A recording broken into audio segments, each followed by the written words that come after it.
Shit.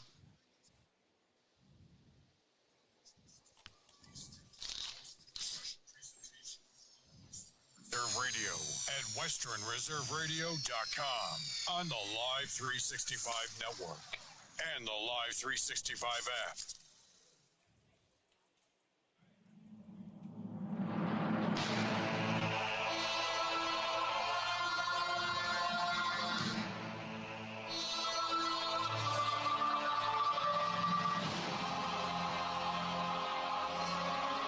It's Cleveland Cobras football on westernreserveradio.com. Nobody likes a snake. And we welcome you to Ken Duke Stadium here in Medina, Ohio for Week 8 and the finale of the inaugural season of the Tri-Point Football League, and a game with all kinds of playoff implications today as the Cleveland Cobras host the Steel City Kingz. Hello, everyone. Jim Craven with you, along with Ramel Thorpe from the 216 Sports Network. We are crossing the border. We're breaking down the walls. A joint venture here this afternoon, so there's going to be about 10 different platforms you're going to be able to hear us from, and we're excited to have you. And got video on YouTube. Check it out. You'll be able to see them. Of course, you'll see all the graphics right here on Western Reserve Radio. It's great to be here, Jim. Beautiful day, Saturday night football. Got the Kingz in town from Steel City, and it's playoff time. The winner gets to host a playoff game. The loser has to be on the road. And if you're a Cobras fan, you're hoping it's not you. Well, both of us have played at this level. We know when you're on the road, it's a lot harder because you're not traveling as well. So when you go down there, guys have to be ready. Oh, man, you do not. For those watching and for those listening, you do not understand the pressure it puts on you when you are on the road as a playoff team. It sucks, especially when everybody doesn't show up on time or the right players don't show up. That does happen as well. And for the Cobras, they generally do a lot better at home in the playoffs than they do on the road. So if you're a Cobras fan, again, you're hoping for a win so you don't have to go on the road in the first round. And the Cobras today are looking to get to 500. They are 3-4 coming in this week, coming off of a disappointing loss last week to the Pittsburgh Saints, 20-14. They lose that game late in the fourth quarter.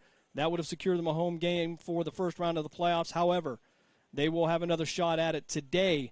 Again, as all 8 teams in the Tri-Point Football League are going to make the playoff, it's going to be tournament style. But the Cobras want to be home, and in 2 weeks, if everything goes according to plan, they will be at Lakewood, or they will be traveling most likely down to see these same Steel City Kingz that they'll be taking on today. We're going to step aside for a 2-minute break. When we come back, we'll give you the rundown from last week, scores across the league, talk a little weather, uniforms, and so much more here on the pregame show. You're listening to Tri-Point Football League action right here on Western Reserve Radio and the 216 Sports Network. During the fall and winter, grilling season never ends, and Gessler Propane is your local supplier. Then make sure you get your hard-earned money's worth. Why go to gas exchanges to pay higher prices for tanks not filled to capacity? Gessler Propane makes sure you're prepared for year-round grilling with 100% filled tanks at a reasonable cost. See Bob Monday through Friday, 10 to 4, and Saturday, 9 to 3 at Gessler Propane, 702 Youngstown Poland Road, Struthers, or call 330-755-9119. Gessler Propane. They got gas. Mill Creek Golf Course is now open. Experience the Donald Ross Championship design of both courses, where you can book a tee time online at millcreekmetroparks.org. Mill Creek features a newly remodeled golf shop, new cart paths, and is a Callaway certified club fitting facility with demo days. The PGA professional staff is now accepting golf outings and leagues. For more information, call 330-740-71. Checking.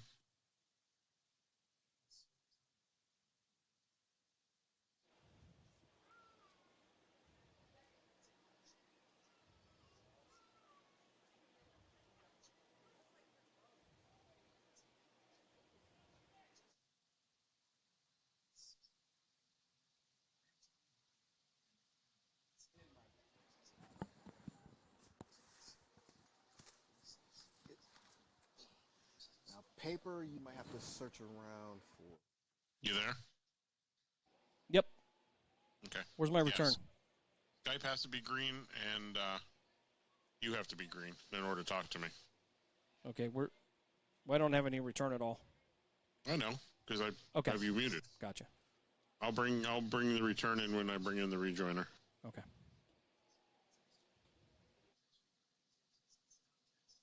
Last commercials.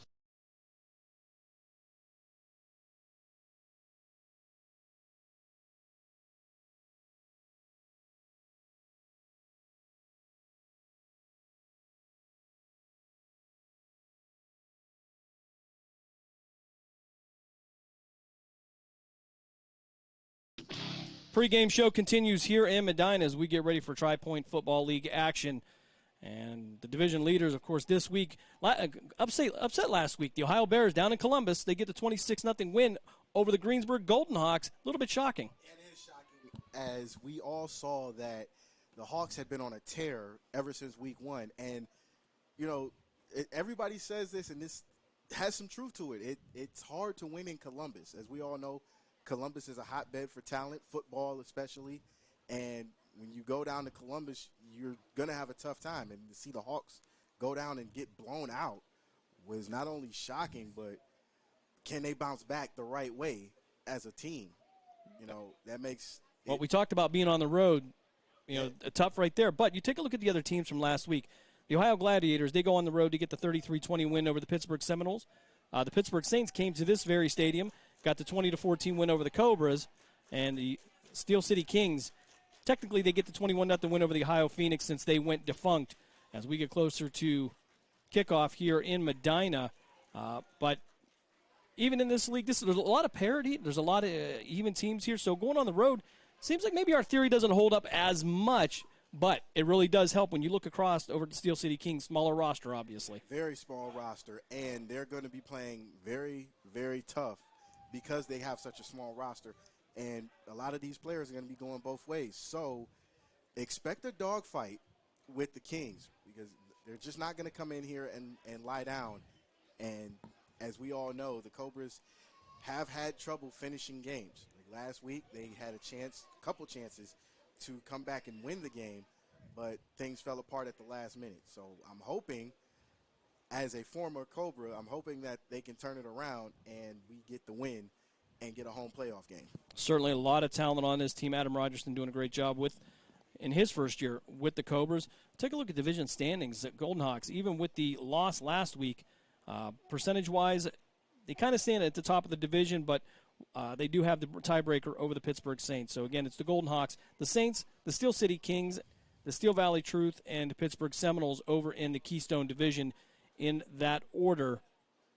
And then over in the Buckeye Division, the Ohio Gladiators still with a 7-0 record, followed by the Ohio Bears at 3-4, the West Virginia Black Knights at 3-4, and the Cobras at 3-4. Cobras, of course, with wins over the Bears and the Black Knights, so they're going to have the tiebreaker if there are any issues come next week. Doesn't appear there are going to be, but nonetheless, the Cobras getting wins on the road. Actually, the Cobras have wins over both the Black Knights and a sweep over the Bears, so this might turn out to be really interesting if the Cobras pulled out the win. Yeah, and interesting, we talked about that last week, 2 different games. You go down to Columbus, it's a 12-8 defensive battle for the Cobras, which was a great win for them on the road. You come home, it's a 48-36 win. Completely different game. The offense has opened up. The offense has opened up a couple of times this year, and they've looked fantastic. The problem that I'm having as a broadcaster, as an analyst, watching the Cobras is why aren't they consistent with it?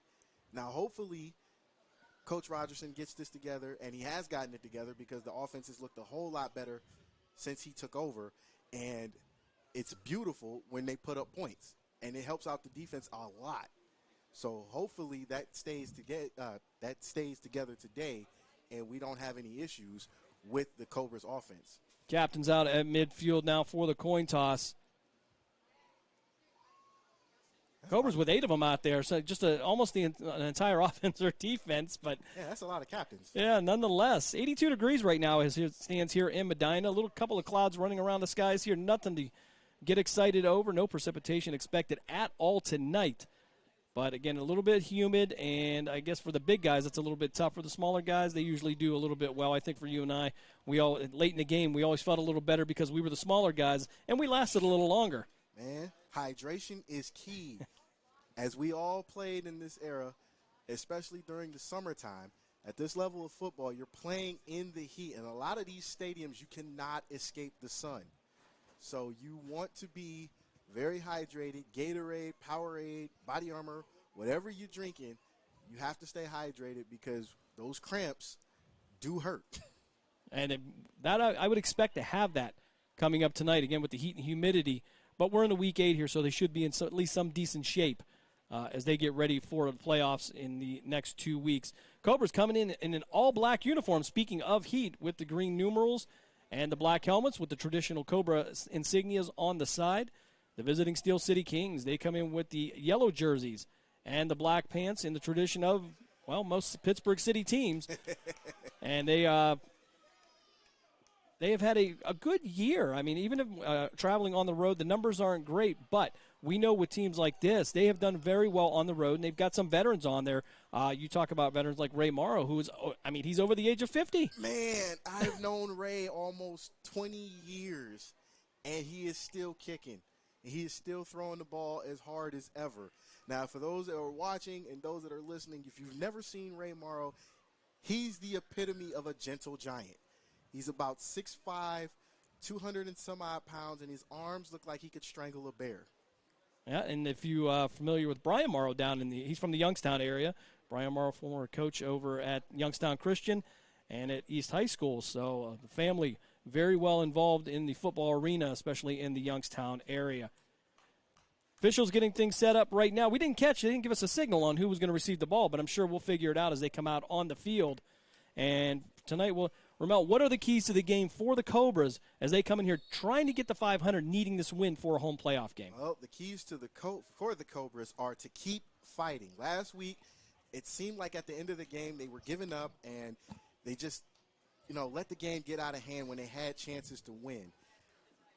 Number 2, they have to stay on the field offensively. When it's third down and short, even if it's third down and long, you have to be able to convert on third downs no matter what in order to keep your defense from getting tired. And number 3, they've been doing this all season, but win the turnover battle. The Cobras are tops in the league as far as forced turnovers are concerned. So they average 2.5 turnovers a game. If they keep that streak up, they usually win. For the Kings, you got to stop the run. Last week against the Gladiators, they had trouble stopping the run. It was terrible. Number 2, keep your composure. You're outnumbered. You're undermanned. You have to play within the means of your level and stay level-headed. And number 3, avoid penalties. They had 6 penalties that cost them a touchdown last week. It's time to correct the problem. Rico Stamps out the kickoff for the Cobras. The Kings will receive. They'll get the ball in the second half. And we'll be moving right to left on your devices. Or if you're watching on YouTube, you can see all the action as a questionable uniform decision, all in black for the Cobras. And this is going to be a short kick. It's going to land just short of the 30, picked up the 31, brought out to the 35. And that's where the return will be brought down. And the Kings will take over 1st and 10 at the 40-yard line. Yeah, good start field position for the Kings. Let's see what the wily veteran Ray Morrow and the Kings can do with their first offensive possession. Brandon Cranmer on the return. Again, the Kings come in at 4-3. The Cobras 3-4. Cobras would really like to get to 500. Struggled over the last couple of years, but they have looked very well this year, and the development has been incredible. And you talked about composure. We saw a couple weeks ago with the Ohio Bears, they were down pretty far before halftime, but went into halftime leading. Yeah, it was 20-6 at one point, and the Cobras kept fighting back. So if they can keep that up and keep their composure, this will be an easy win for the Cobras. 2 tight ends set, 1 receiver to each side. 2 backs in the backfield. Handoff off the right side. And they're going to get a pickup of about 1. And that's not going to be Ray Morrow at quarterback. Look like they're going to have a little bit of a change. Again, on the road traveling, you never know what you're going to get. So that looks like that's going to be Steve Neely at the quarterback position for the Kings. That's going to bring up 2nd and 9. Got to start off with the run to see what you're dealing with, as most teams would. But I expect that the Kings will take a shot, and plenty of them. And again, they'll come out in the same formation. Pro set in the back, 2 running backs, 1 receiver to each side. Neely under center. Tight end to the right. Cobras crowding the line. Again, a handoff. Initial contact in the backfield, but he's going to be brought down in the backfield for a loss of 2. By Kevin Green. Big Kevin Green. Kevin Green having quite the year. Javon Tarver on the carry. Really didn't have anywhere to go from the get-go. Hey, Kevin Green and Brandon Fleming come in to help clean up. You got to watch big Kevin Green. Kevin Green has been a monster this year. 3rd and 13 for the Cobras. You talk about the defensive ends from the Cobras. On the other side, you had Robert Littlejohn, who's had an outstanding year. So those bookends have really been a problem for other teams. And that's a good thing because now you have a problem when you try to reach the edge if you're running the ball. So expect Kevin Green and expect Littlejohn to have a big day today. Neely in the shotgun. 1 running back to each hip. We're going to have a stoppage and play, a flag. And they're going to say it's going to be encroachment on the Cobras. So that's going to be a pickup of 5. That is going to be 3rd and 8 for the Kings. And that's something they really could have used being behind the sticks. Problem today, we don't have a clock, so no scoreboard. They're going to keep the time on the field. So as we go through this, we'll try to get some times from the sideline. Now, this league does play by college rules. That was some mistake Coach Gessler and I made last week. Actually, I think that is a great idea because most times in semi-pro or minor professional, whatever the term you want to use, they go by NFL rules, and a lot of the refs don't know the NFL rules. So college rules make a lot of sense. It helps out the refs. It helps out the players. And it also keeps some safety involved, too. Yeah, that's always been an argument at this level, what rules they want to follow for each league. Again, Neely in the shotgun, receiver to each side. 3rd and 8 for the Kings. As the Cobras show pressure on the front. Handoff again to the left side, and the running back's going to be brought down in the backfield. Nathaniel Lewis, the second, had nowhere to go. All he saw was black jerseys, so the offensive line for the Kings are going to have to figure this one out. And if they don't, it's going to be a tough day for them because that defensive line for the Cobras is strong, they're fast, and they're physical. And certainly there's been some development for the Cobras up front. That has been a strength for them. Andy Code up there in addition to those defensive ends we talked about. 4th and 10 now for the Kings. Punt formation. It looks like that's going to be Tyree Knight back to return for the Cobras. Tyree Knight had a great game last week in that disappointing 20-14 loss. Tyree Knight's a very dangerous returner. I'd advise the punter not to kick to him. Now we'll see if he listens to you. And that kick's going to be away. It's going to be a high punt over to the 34-yard line. And a pickup of 2. The Cobras will take over 1st and 10 at the 36-yard line. That was going to be Cameron Scott on the return on the short punt. Had some height, but not a whole lot of distance. But they were able to at least flip sides of the field. And that's a good thing. But, unfortunately, depending on where they spot this, the Cobras don't have very far to go. And with David Thompson at quarterback and Calhoun and Daniels in the backfield and that receiver, respectively, if you're the Kings, you might want to pay attention to who's got the ball. Slap Thompson in at quarterback. Had a great game last week. Both quarterbacks were outstanding. Shaquan Green got hurt very late in the game. Shaquem Cox come in and led the Saints to the 20-14 win. Thompson now in the shotgun. He's going to have Emma Calhoun to his right, and then he's going to flip his tight ends from the right to the left. He'll line up as a slot, 1 receiver to each side. Watch that safety creeping up for the Kings. Thompson giving out last-second instruction. Again, 1st and 10 from the Cobras' 35-yard line. Thompson now on the handoff to Calhoun. He's going to slip, and he'll lose 2 on the play. It'll be 2nd and 12 for the Cobras. It happens. The turf monster usually catches us all at some point. But Calhoun has had great strides when he's ran the ball. He had, what's the 69-yarder last week? Yeah, great run. Got everybody kind of excited and set the tone for the game. But nonetheless, late in that fourth quarter, that's what came to get him. But nonetheless, now 2nd and 12 for the Cobras. Again, we'll try to give you the time as best we can. First quarter action here on Western Reserve Radio and the 216 Sports Network.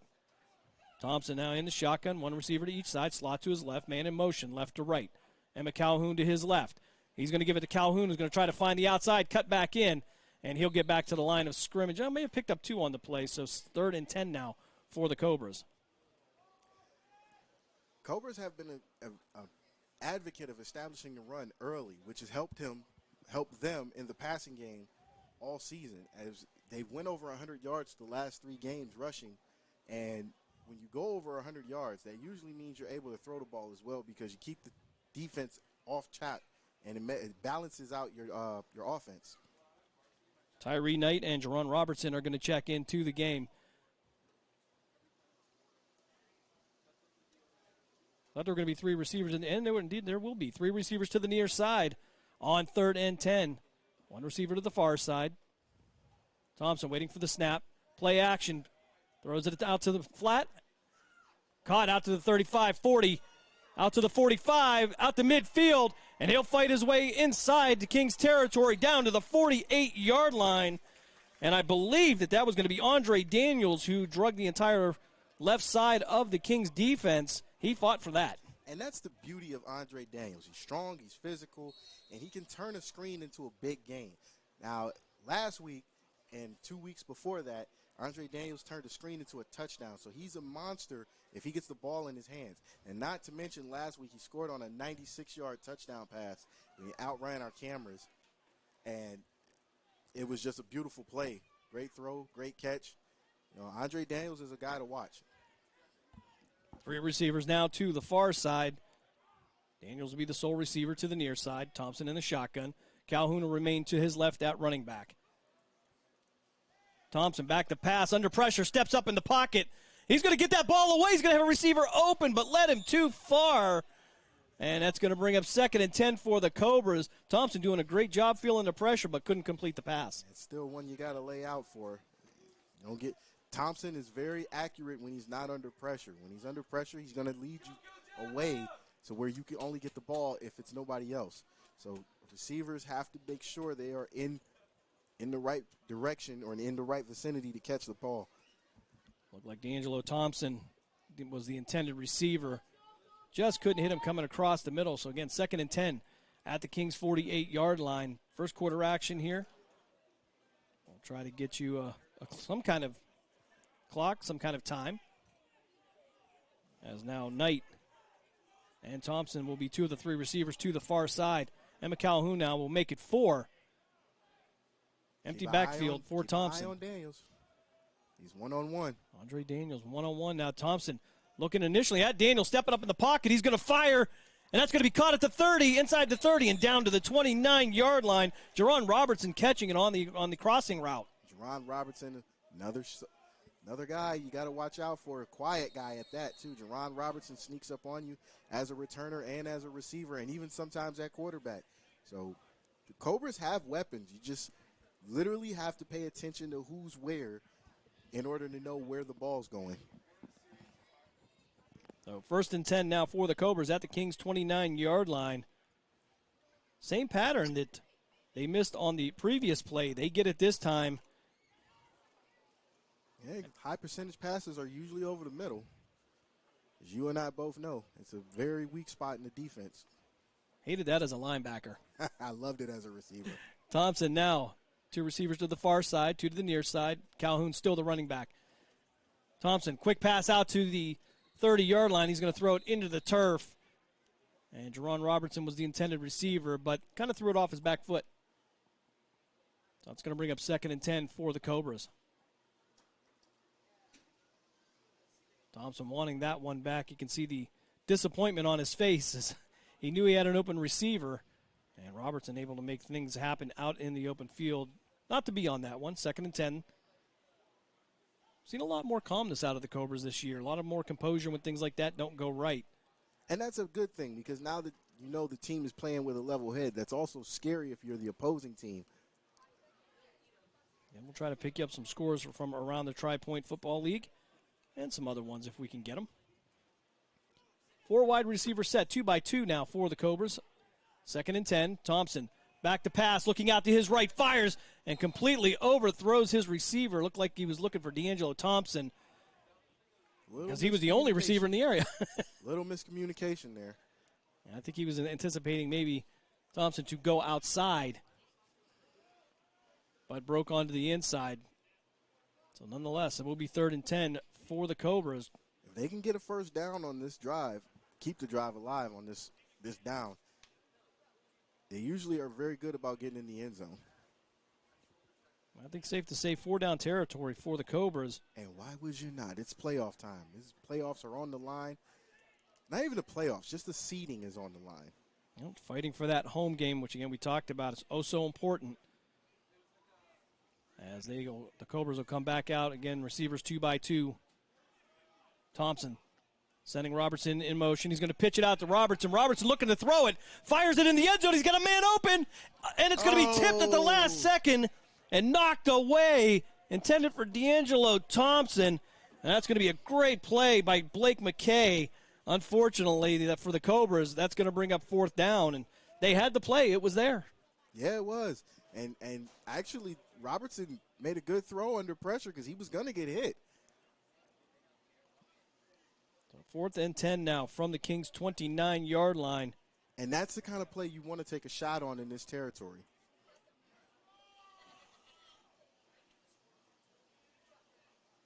Fourth and 10 again. The Cobras productive last week. Both sides of the ball. Both quarterbacks putting on a nice show. But the 20-14 loss will put the Cobras under 500, making this game even more important. And that was still an entertaining game to watch. Well worth paying for, as Thompson and Robertson will be the receivers to the far side. Thompson waiting for the snap, back to pass. Takes one step back, fires out to his left. Looking for Andre Daniels. That's going to be incomplete.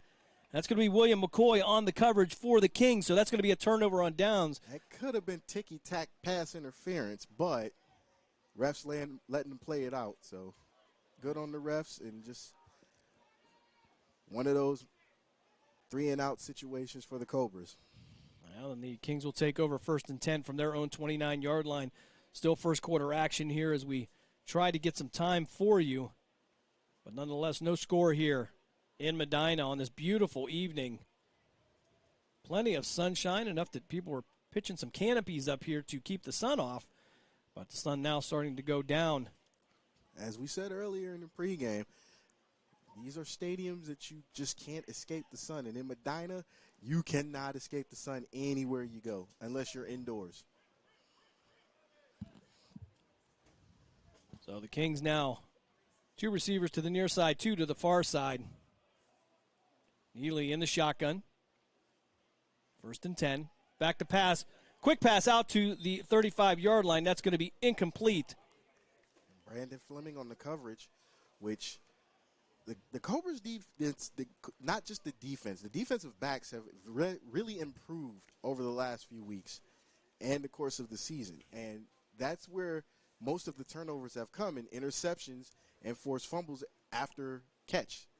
So if the Cobras can keep that up, you know, Carlos Alexander had a big turnover, interception last week, and maybe they can keep that streak alive with more interceptions this week. Neely in the backfield at the quarterback position. Javon Tarver to his left. 4 wide receivers set. 2nd and 10 now from the Kings' 29-yard line. Neely back to pass, fires. That's going to be incomplete. Try to get him on a route to the outside, but just can't connect on it. Neely rushing a few of these throws. Might want to be careful because if Terry Hosey's out there, he might jump one of these routes. As Hosey has he's been very good at the bait and switch. You know, make you think that the receiver is open, and then all of a sudden you see him running around with the ball going the other way.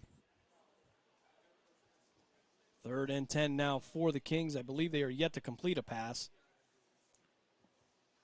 Cobras' first drive stalls out at the Kings' 29-yard line. No score here in Medina as the Kings try to figure out their personnel situation. A little bit of a lull in the game. Kings maybe trying to slow down the pace because of missing some players as they'll come out now. 4 wide receiver set. Easy for me to say. 2 by 2. Neely in at the quarterback position. Be careful of this blitz. Javon Tarver to his left. Neely back to pass to the screen out to the left at the 25-30. 35-40. He'll have the first down, be knocked out of bounds at the 42-yard line. He'll try to throw a shot on one of the defensive backs for the Cobras. Beautiful play call there. And the Kings get the first down. Their drive will continue. And Neely looks a little nervous back there, but he was able to get that out to the flat into that screen. And that's probably what they need to do with all the pressure that the Cobras are bringing. And that was the very good play call that you just heard me say, because over-aggressive defense does not expect the screen pass. And when they do expect the screen pass, it's never there. So to see the Cobras not be able to react to it in time helped out Neely, even though he could have died on that play. Neely again in the shotgun, Tarver to his left. First and 10 from the 42-yard line. Neely rolling out. He fires. That's going to be complete at the 46-yard line. That'll bring up 2nd and 5 for the Kings, who seem to be finding a little bit of a rhythm on offense now. Kings are starting to move the ball. Cobras got to shore up the defense and on the passing game. That'll make that 2nd and 6. Nobody said there would be math on this. Football players were never good at math. If we had to do math as football players, there would be no football world. Might explain some of our wins and losses. I'm not real sure. That's why all the plays are in X's and O's. Again, Neely in the shotgun. He'll have Tarver to his left. 4 wide receiver set again. As Neely now completing the last 3 passes. 2-step drop. Fires out to his right. That's going to be incomplete. Just on the other side of the 50-yard line. That'll bring up 3rd down for the Kings. Saw Fleming again try to jump that.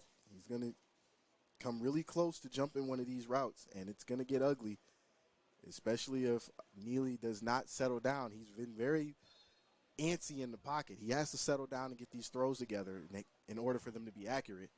Yeah, it doesn't look like he's setting his feet at all. And that's the problem. That's why these throws are so far off.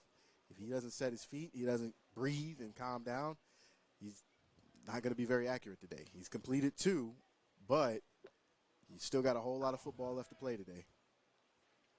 So 3rd and 6 for the Kings at their own 46-yard line. Neely waiting for the snap. And some movement up front. Got him. And it looks like that's going to be a Donovan Mormon. And they're going to get him for the encroachment. So that's going to give them 5. That'll bring up 3rd and 1 for the Kings, a lot more manageable.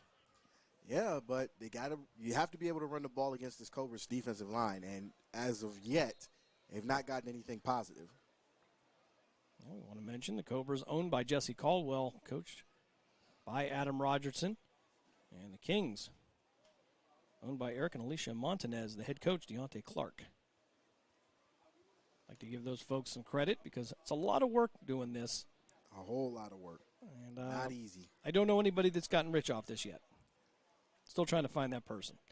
The closest team I can think of is out in Racine, Wisconsin, and that's the Racine Raiders. Absolutely. But they've been around almost 100 years. So Neely with the handoff, and they're going to get just enough for the first down. It'll be 1st and 10 at the Cobras' 47-yard line. You talked about running the ball. And just as I say it, they get positive yards and get a first down. Nathaniel Lewis on the carry, gets him to the other side of the 50, down to the 47-yard line, 1st and 10 for the Kings. No score here in Medina as both teams' initial drive stalled out. Of course, you're listening to a joint collaboration between the 216 Sports Network and Western Reserve Radio today. Thank you for joining us on this beautiful afternoon. Neely back to pass, under pressure, steps up, finds some room, but he's going to be brought down just near the line of scrimmage. And Kevin Green shows his face again along with Mormon and Andy Code. Those are 3 guys you have to avoid as a quarterback. One thing I noticed, about the front for the Cobras, they're tall and they have a long reach. Even if you try to get around them, you're going to have to go a long way. And that's the scary part about playing this Cobras defensive line, which is why I said earlier in the game, you have to be able to run the ball against this defensive line because they are so long-armed. Those wingspans, 10, 12 feet across, is scary. How do you get away? Well, they're going to say it's going to be 2nd and 11. And as Ray Morrow now in the game, he's going to throw a pass complete, and he's going to be just a yard short of the first down to the 37-yard line. So Ray Morrow coming there, not a mobile quarterback, but still has quite the arm. Not anymore. I've seen Ray run in his old age. It's not fun. It's hilarious almost. It's like watching Fred Flintstone. But Jim, you are right. That arm is still there. You know, they say in boxing the last thing a puncher loses is his jab. And right now, Ray still has his jab. Tarver to the left of Morrow. He's going to hand off. Tarver trying to make a cut. He's going to have to cut back to the other side of the field. He's got a little bit of room out to the 40, outside the 40, down to the 35, and that's going to be just enough for a first down. So a little bit of good footwork there in the back, going to the right, to the left, and then finally getting upfield. That'll be another first down for the Kings. And notice with the quarterback change, a lot of things picked up. The blocking picked up. The running game is picked up. This is the second first down that they've gotten on the ground, and it helps. Now the Cobras are going to take their first time out of the half. So shall we. You are listening to Tri-Point Football League action here on the 216 Sports Network and Western Reserve Radio. Back in 30 seconds.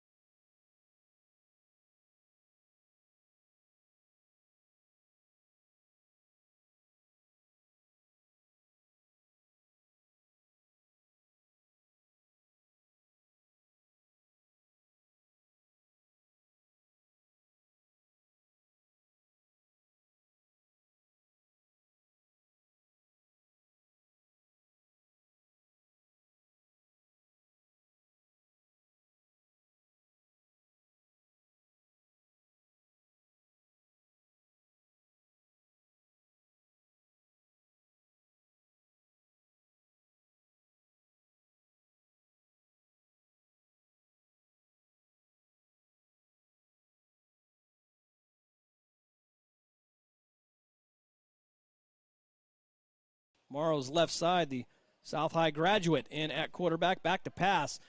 Quick two-step drop, fires. That's going to be incomplete at the 30-yard line. That contact was close, but the officials are going to say good defense, and that was knocked out by Lamar Hill. And Hill's one to watch as well. And that ball actually got tipped at the line. It's hard to tip or even catch a Ray Morrow pass because he throws it with such velocity. It's almost like catching a pass from Brett Favre. So to see that, Lamar Hill did very well breaking that up. Tarver now to the left of Morrow, waiting for the snap. Hand off to Tarver. He's going to make initial contact at the line. Have to cut back to the left. Try to get upfield and may have lost a yard on the play. I think total he must have run about 25 yards only to lose one.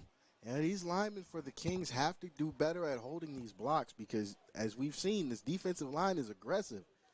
Once Kevin Green gets through and you see Kevin Green sitting there, it's bad. And it looks like that's going to be the end of the first quarter here in Medina, where we have no score here in this the finale of the Tri-Point Football League. We're going to step aside for 60 seconds. When we come back, second quarter action right here from Medina. You're listening to the 216 Sports Network and Western Reserve Radio.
This is Jerron Robertson, number one for Cleveland Cobras. Listen to Tri-Point Football on Western Reserve Radio. Tune in.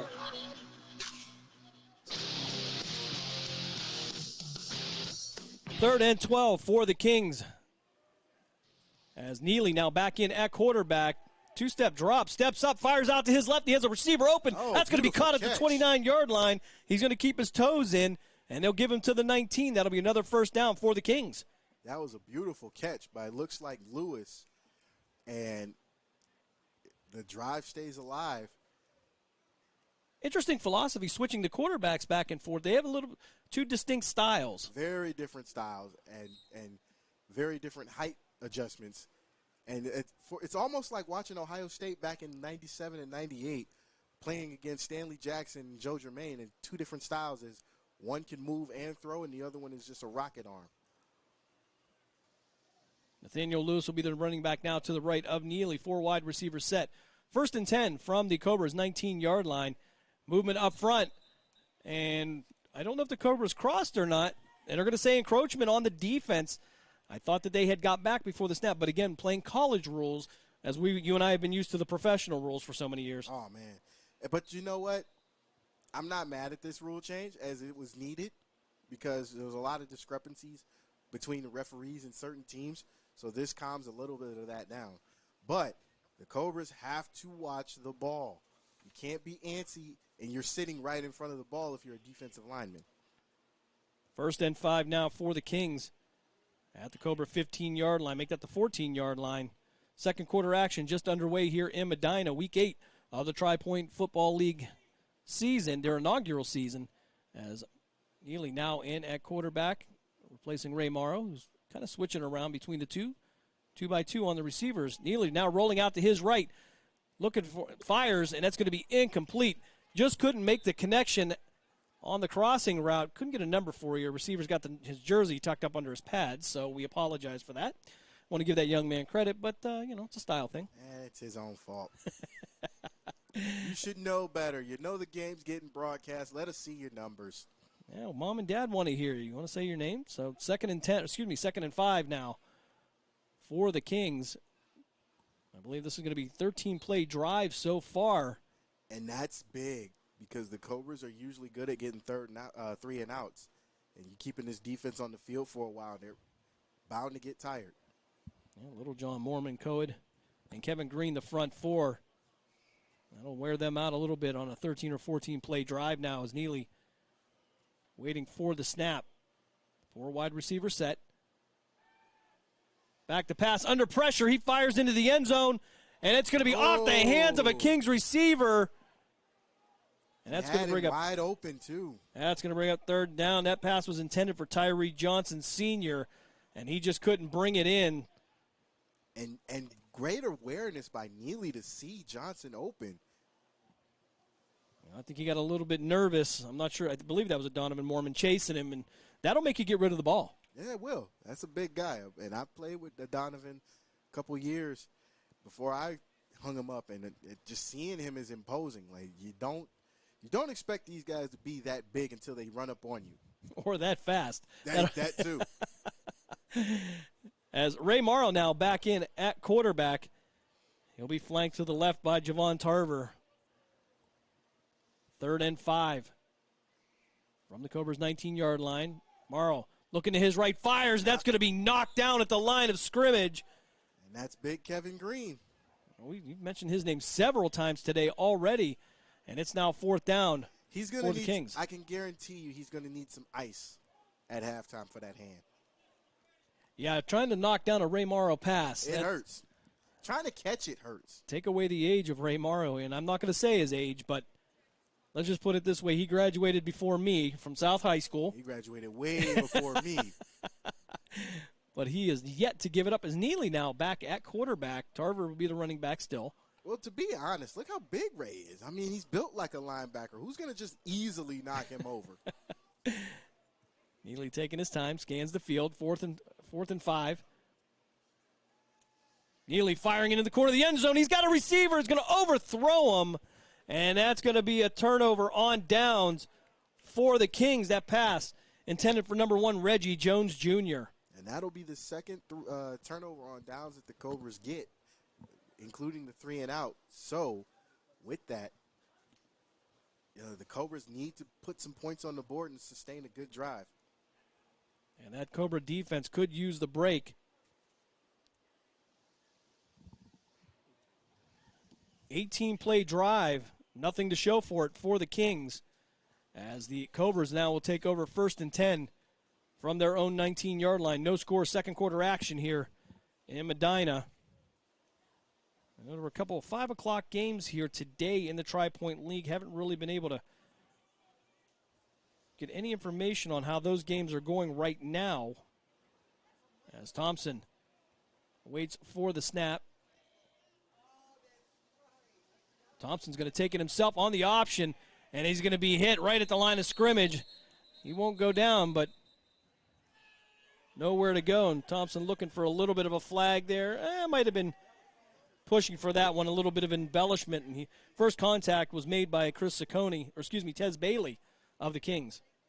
And Dave not as fast as he used to be. I'm used to seeing him give up the run nowadays. So it's just one of those, you got to give it. You know, can't afford to lose yards looking at the shadow of your own goalpost. I'll try the option out to the left side. Probably would have been best served pitching that, but Thompson's still a tough guy. He could take a shot. We all could back in our day. Not today, but Emmett Calhoun now to the right of Thompson. One wide receiver to each side. Thompson, give it to Calhoun. He'll try to find his way upfield. Spun around once and then was brought down just at the line of scrimmage. That's going to be Tez Bailey again on the tackle for the Kingz. And Tez Bailey playing both ways for the Kingz defense and offense. Got to hope that doesn't take a toll on him later on in the game. Yeah, one of the things you got to think about is the attrition of the game. As you get into the fourth quarter, guys are going to be tired, and it's going to be a little harder to slow down a Cobras roster with 50 guys on it. And I've been on the end of playing against a roster with 50, 60 guys. And playing offense and defense, it's not fun, especially in 80-degree weather, and you're wearing all black in some cases because most teams do have black. So we'll see how this pans out for the Kingz. So third and we'll call it 9 for the Cobras. Well, they'll say at the 19, so we'll call it 3rd and 10. All the sticks are a little bit apart there. As Thompson now coming to the line. Again, Calhoun to his left. Calhoun with the big 69-yard run last week. 3 receivers to the near side, 1 to the far side. Moving left to right on your devices. Or if you're watching on YouTube, Thompson back to pass. Steps up in the pocket. Still has his eyes downfield. And if the ball's going to be knocked out of his hand, it's on the turf. And looks like it was going to be recovered by the Cobras. And it's going to be 4th down for Cleveland, as that could have been disastrous given the Kingz' great field position. Man, that would have been terrible. But at the same time, Thompson's got to get rid of the ball. Doesn't matter if it goes out of bounds. Doesn't matter if it gets knocked down at the line. You still got to get rid of it. Because in a situation like that, giving the Kingz that kind of field position for the second time in a drive, it's not good. So 4th and 11 now for the Cobras. They'll come on, and I would assume in punt formation. Last week, special teams playing very well for the Cobras. And that's always a point of contention at this level. It's not something that gets a lot of work. Savon Gibson, usually the punter, as he comes in now. Cobras in a huddle, you'd almost think they were going for it, but nonetheless, I would think that would be a questionable coaching call at this point. It's at this level of football, nothing surprises me anymore. Well, take some lessons. The high school coach that never punts. Statistically, he's won a lot of games. So, but he's also the guy that usually has pounded the ball down your throat for 3.5 quarters. And the Cobras are going to take a timeout to work out their personnel issues, so we'll take a timeout. You're listening to Tri-Point Football League action right here on Western Reserve Radio. We are back in 30 seconds. In the small town of Elmira, New York, a boy...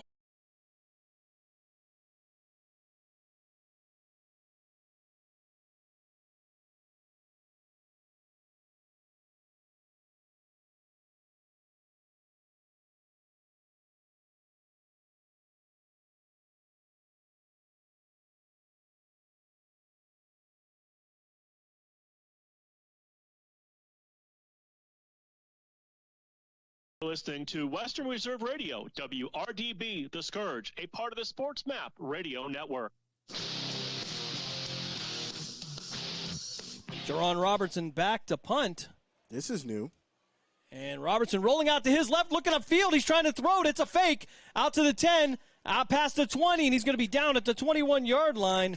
I think they should have went for the punt on this one. Yeah, and that's going to give the Kings outstanding field position. 1st and 10 at the Cobra 20-yard line. Cobra's having a lot of faith in their defenses. They've played well, but they were on the field for an 18-yard drive, although they didn't give up any points the last time. That's a long time on the field. You still have to be wary that your defense has been out there for longer than they needed to be. Not to mention, there were close calls, and there were one too many close calls on the last drive for the Kings that almost gave them a touchdown. So if you're the Cobras, you have to tighten up this drive. So a short way to go for the Kings here in the second quarter. I have to imagine we're maybe close to the halfway point of the second quarter here in Week 8. Cobras in a very important situation right now for in terms of seeding. Looking for the win as Neely now going to come back in the game in the shotgun. Tarver to his left, 4 wide receiver set. Again, 1st and 10 from the Cobras 20-yard line after the fake punt. Man in motion, left to right. 3 receivers now to the right side. Neely looking out to his right, fires into the end zone, and that's going to be incomplete. A flag on the play. Late flag. And it looked like might have grabbed a little bit of ankle on that. And I think that they're going to have Lamar Hill for the penalty. I don't agree with that one. If he was reaching for the ball, it's just him making a play. But I'm not on the field anymore. Neither are these refs, but they're going to call it how they want. So yeah, cheap first down for the Kings. Half the distance to the goal. It will be for the Kings. That'll be 1st and goal from the 10-yard line. They're going to mark it a little further in. Our down marker is going to the left, to the right, and we'll see where he finally ends up. It looks like right on the 10, too. So they will drop the sticks. It'll be 1st and goal for the Kings at the Cobras' 10-yard line. No score here in Medina on this beautiful Saturday evening. This is where they got to tighten up. Neely, quarterback, 3 receivers to the near side. Tarver will be to Neely's left. Cobras give up field position on the fake punt. Neely with the snap. He's going to hand off Tarver. It's on the field. It's on the turf. It's going to be recovered by the Cobras at the 20-yard line. And the defense bails out the offense and special teams. Donovan Mormon, who we've talked about a couple of times. Yeah. And the Cobras defense catches a break as they do bail out the offense and the special teams by forcing a fumble. I question the way that play was designed by the Kings, as you don't see the quarterback normally turn around and hand the ball off that way. 2-play drive, and then the turnover for the Kings. They can't take advantage of the turnover on downs after the fake punt. Cobras now 80 yards from the end zone. I think they're due for a big gain or even a big play touchdown right here on this drive. Well, the offense has had plenty of rest here on this warm and somewhat humid night. Not horrible out here in semi-pro terms. As now Thompson will be in the backfield. Emmett Calhoun will remain the running back. Thompson and Daniels will be the receivers to the near side. As we have a late addition onto the field. 2 receivers on the far side. As Thompson now is going to hand off to Calhoun. He'll get out past the 20. And he'll be down at the 24-yard line. That'll bring up 2nd and 6 for the Cobras. 4 yards. That's a start. Calhoun had a couple 4-yard gains before he busted off the 69-yard run. And the great thing about Emmett that we've seen is he makes one cut. He's so fast. Again, we talked last week. I said, has anybody told you you're not 200 pounds? He said, I don't need to be. And that's a good thing for him, because lightning in a bottle, when you let it out, he's gone. And we're going to have a timeout here on the field, so we'll do the same. You're listening to Tri-Point Football League action here on Western Reserve Radio and the 216 Sports Network. Back in 30 seconds. During the fall and winter, grilling season never ends.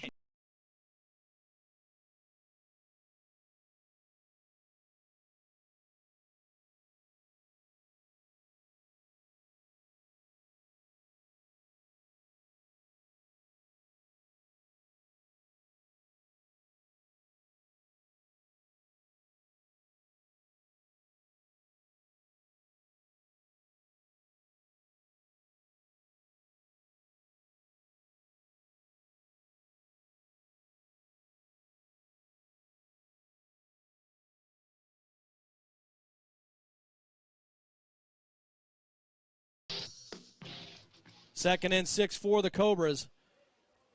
At the 24-yard line, Emmett Calhoun on a 3-yard carry. Excuse me, don't give him credit for 4.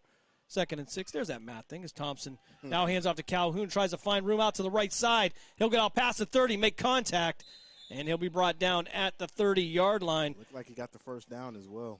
Tackle made by Reggie Jones Jr. And the Cobras, they need to rack up some first downs here. So 1st and 10 from the Cobras' 30-yard line. Emmett Calhoun carrying on the last 2 plays. He's been kind of the Swiss Army knife of the Cobras over the last couple, 3 years at least. As Thompson now will come out with receivers 2 by 2. Jerron Robertson and Andre Daniels, the receivers to the near side. Thompson with the snap. Again, a handoff out past the 30. May have picked up 2 on the play. It'll bring up 2nd and 8 for the Cobras. The good thing about this drive is that they're keeping the ball on the ground and they're making strides. 2 yards here, 4 yards there, getting a first down. You could pound out a team with low numbers like this. Yep, making the Kings work for this one. And it'll be now 2nd and 8. I'll call it 2nd and 7. Our down marker seems to move float a little bit to the left, a little bit to the right. 4 wide receiver set. But we appreciate him nonetheless. Nonetheless, exactly. Thompson now with the play action. That ball thrown out near the 40-yard line. It's going to be incomplete, just past the fingertips of the receiver. I'm wondering when the Cobras are going to go back to the screen game, as that worked a lot in the first drive that they had. Paul Jones, the intended receiver on that play, and you're right. And the Cobras seem to have a little bit of a size advantage in that area with their front 5 and a couple of their running backs.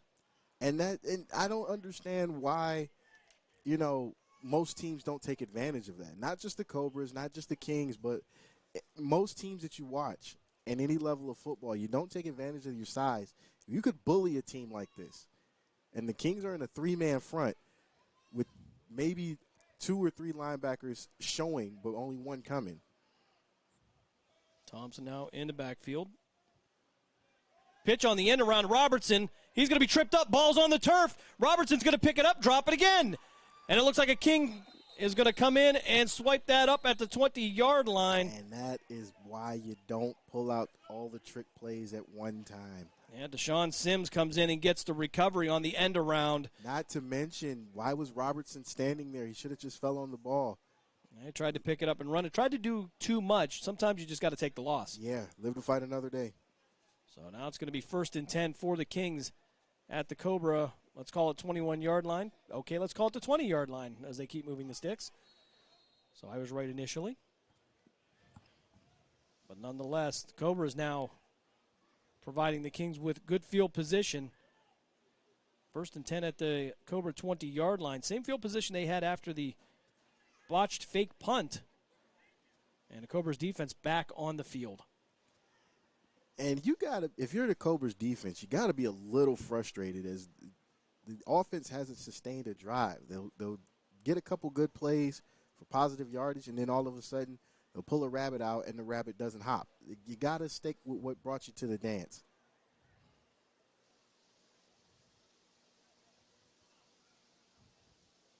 So Williams, Johnson, and Jaquan Falk will be their 3 receivers to the near side. Neely in at quarterback. And there's a timeout. Kings are going to take a timeout, and the coaching staff not particularly happy. We'll keep it right here through this timeout. And I got to say, Deontay Clark, head coach for the Kings, does not look amused.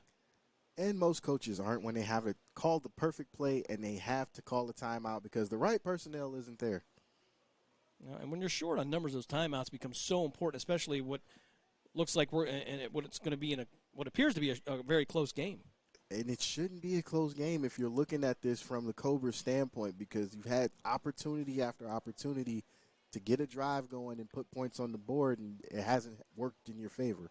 Well, you look at the sideline for the Cobras, they look very loose. So, again, kind of the evolution of this Cleveland franchise where a lot of composure, they don't panic.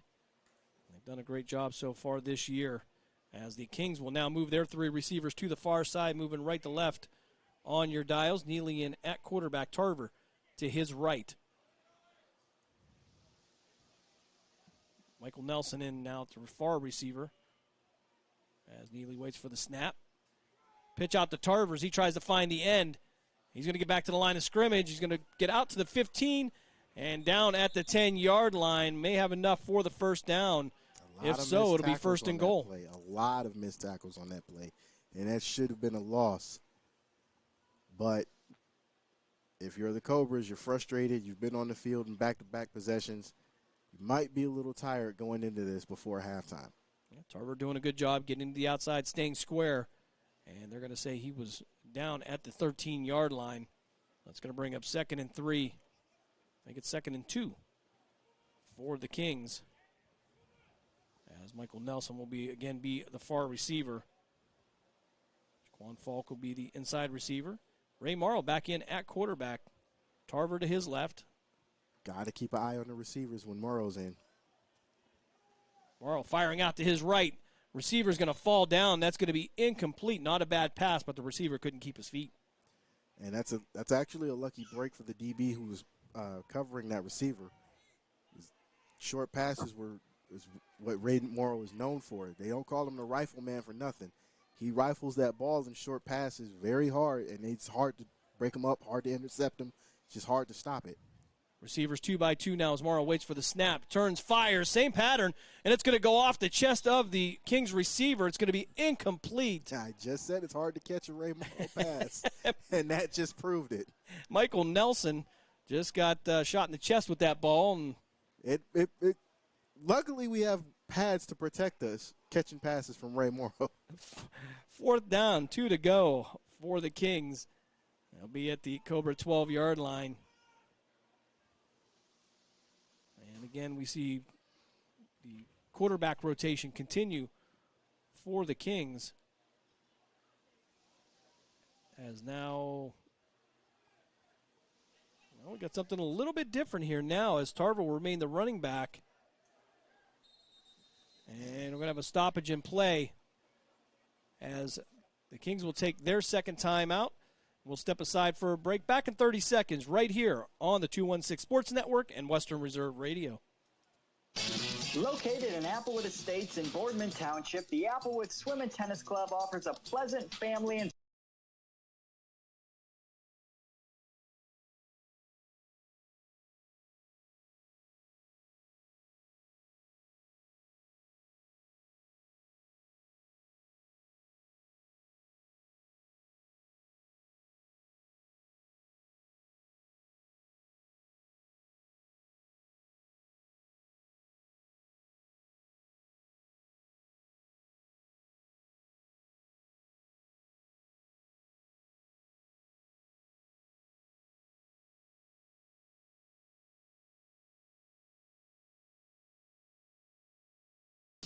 Fourth and 4 for the Kings. As they're going to have another change at quarterback. We'll get you a number as quarterback's going to roll out to the right, trying to find some room under pressure, trying to get rid of the ball. He fires it, but he may have even been out of bounds at that point. That was going to be Blake McKay at quarterback. So the third quarterback of the day for the Kings can't find a target, and that's going to be a turnover on downs for the Cobras. The defense again comes up big. Now, can the Cobras sustain a drive and turn it into a touchdown? I know most analytics don't count turnover on downs and 3 and outs as turnovers, but they are. So let's look at the reality. The Cobras have had 4 turnovers so far. Can they turn this one into points off of the turnover? Well, no score here as we go deep into the second quarter. We don't have a running clock up on the board here. The time is being kept by the officials down on the field. So there'll be no 2-minute warning as it is college rules. So it may be a surprise when this comes to an end in the second quarter. Great day here again in Medina. Dave Ferris back in the Gessler Propane Studio pushing all the buttons, making us sound good. Shout out to Dave. Yeah. Sometimes with me, Dave's got his work cut out for him. So Tyree Knight and Andre Daniels will be the receivers to the near side. As Thompson will now have a running back to each side. He'll send one out to a wing position. 1st and 10 for the Cobras at the 14-yard line. Second quarter action here continues. Thompson rolling out to his right. He's going to fire, and it's going to be overthrown. Intended for Andre Daniels. That'll bring up 2nd and 10 for the Cobras. Now you see the Cobras trying to push the ball down the field. But they still have to make sure that they hold on to the ball this time in order to push the ball down the field. Thompson looking for a big play here. Looking to put some points up. Even extend a drive just to give the defense a little bit of a break. They've gone a long way here in the first half. Steel City Kings playing tough with a shortened roster. But this would be the type of drive you would want to tire out a defense on that's undermanned. So 2nd and 10 for the Cobras. Thompson in the shotgun. One receiver to the near side, 3 to the far side. Thompson's going to fire, complete to Emmett Calhoun in the backfield, and he's going to be met immediately. He'll lose yards on this, and that looks like that's going to be William McCoy on the tackle for the Kings. Now you got to. I'm curious as to why they ran a screen to the short side when the wide side is right here, and the left side of the Kings defense has been really beat up. 3rd and 14 now from the Cobras' 11-yard line. Going backwards on this drive. 3 plays here so far in this drive and nothing to show for it. And credit to the Kings, again, traveling all the way up the Turnpike, about 2.5 hours. And fighting. Daniels, Knight, and Paul Jones will be the receivers to the near side. Yeah, it's an empty set. You hardly ever see this from the Cobras nowadays. Yep, Thompson in the empty set, sending a receiver from the left to the right. 4 wide receiver set to the near side now. Thompson waiting for the snap and some forward motion, a flag on the play, and that will cost them half the distance. I saw Kings players moving, but, again, can't argue with the refs. Yeah, it looked like a receiver turned up too fast for the Cobras, and they continue to kind of be their own worst enemy. And when penalties hit you like this, they back you up, and it kills you. It kills the drive. It kills the momentum. You can't have that happen. So 3rd and an eternity from their own 5-yard line as the Cobras. Careful on the blitz here. Have four receivers to the near side. Empty backfield. Thompson back there by himself. Kings defensive back showing some pressure. Thompson looking downfield.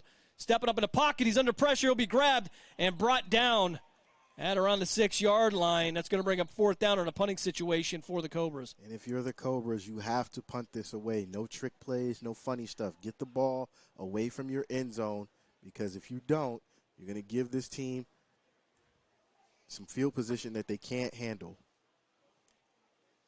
And that would have been the 3rd opportunity for the Kings. They can't capitalize either. So a defensive game so far. It looks like this might be halftime. I don't know. Everybody's walking. Yep, indeed that is. The officials giving us the signal that's going to be the end of the second quarter here in Medina as the Cobras and the Kings remain scoreless. You are listening to Tri-Point Football League action right here on Western Reserve Radio and the 216 Sports Network. We're back in, well, let's say 2 minutes. During the fall and winter, grilling season never ends, and Gessler Propane is your local supplier. Then make sure you get your hard-earned money's worth.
from the first half. Nothing pretty for either team as both teams fighting for playoff position.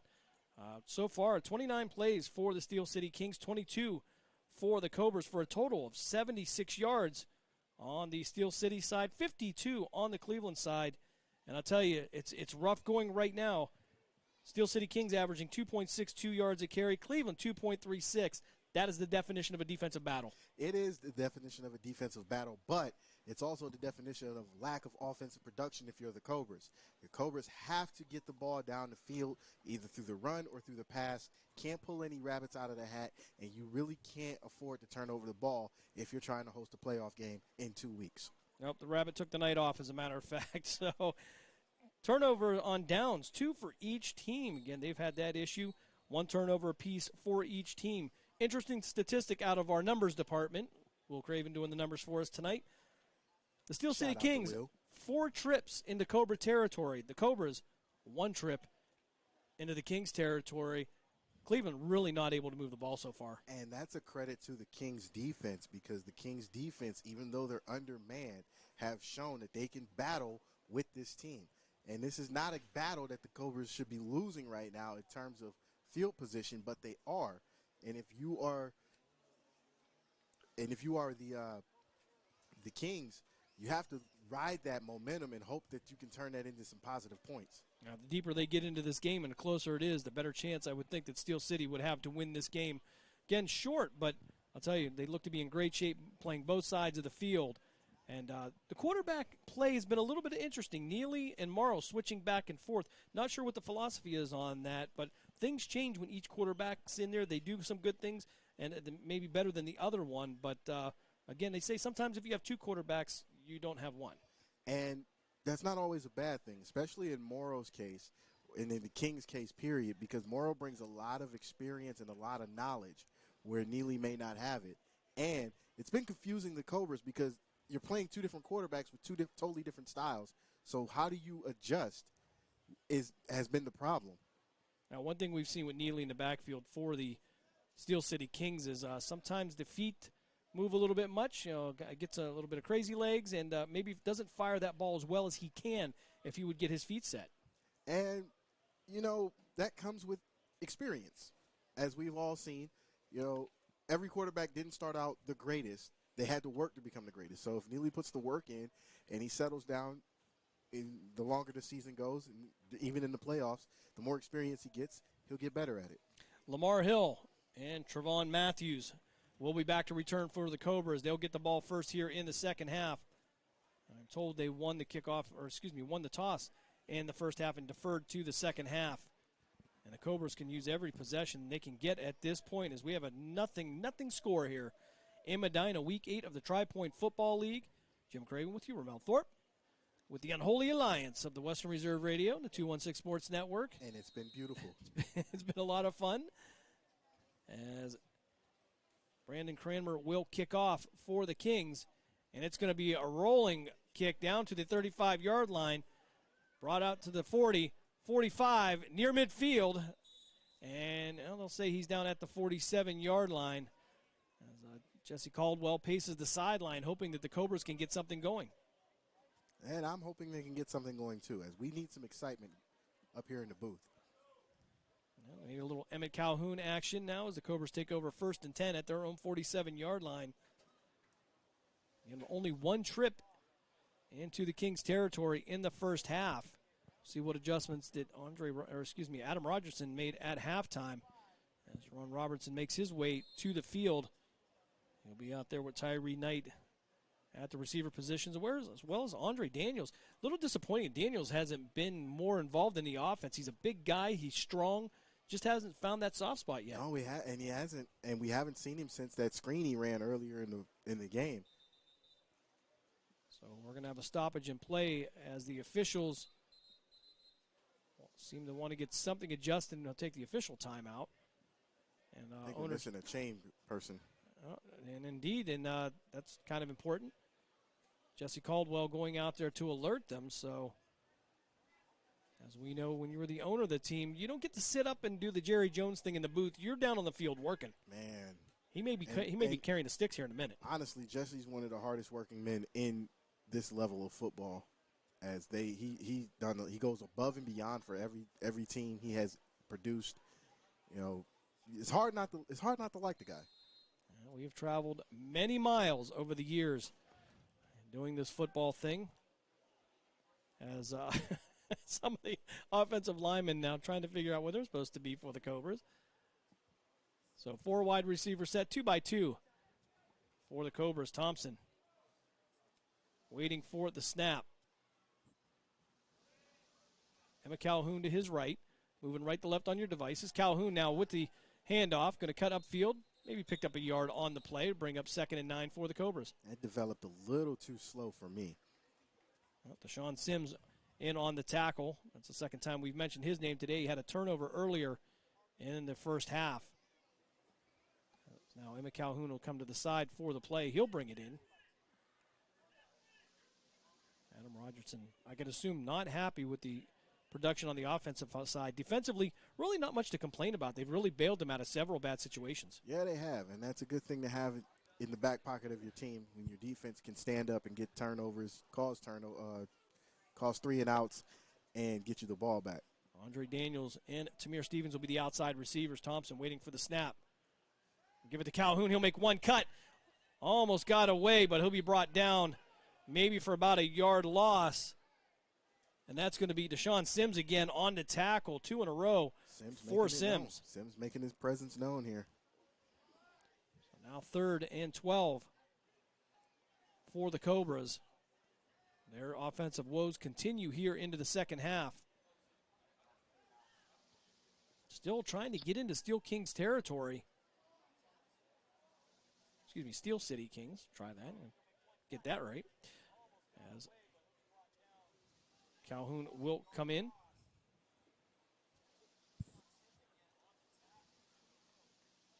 Jeremiah Grayson coming off the field limping a little bit. Says he's okay.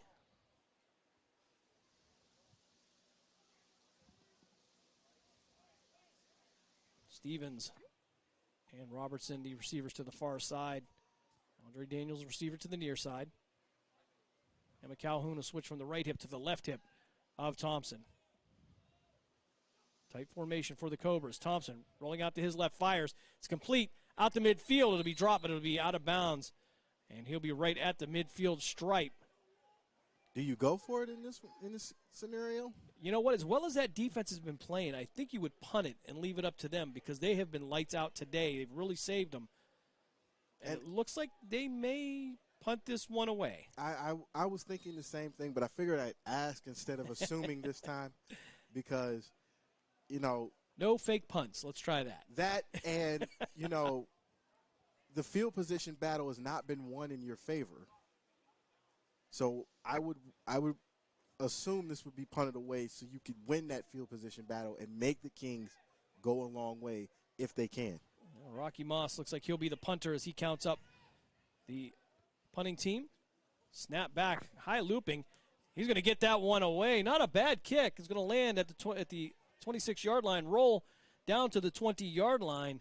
And it'll be favorable for the Cobras as they try to kind of wind it down. So the Kings will take over 1st and 10 at their own 19-yard line. And that's a beautiful punt by Rocky. Well, Ron Postway was trying to kind of will it a little bit further. Yeah, you got to. You need every inch to work in your favor if you're the away team. So 1st and 10 for the Kings.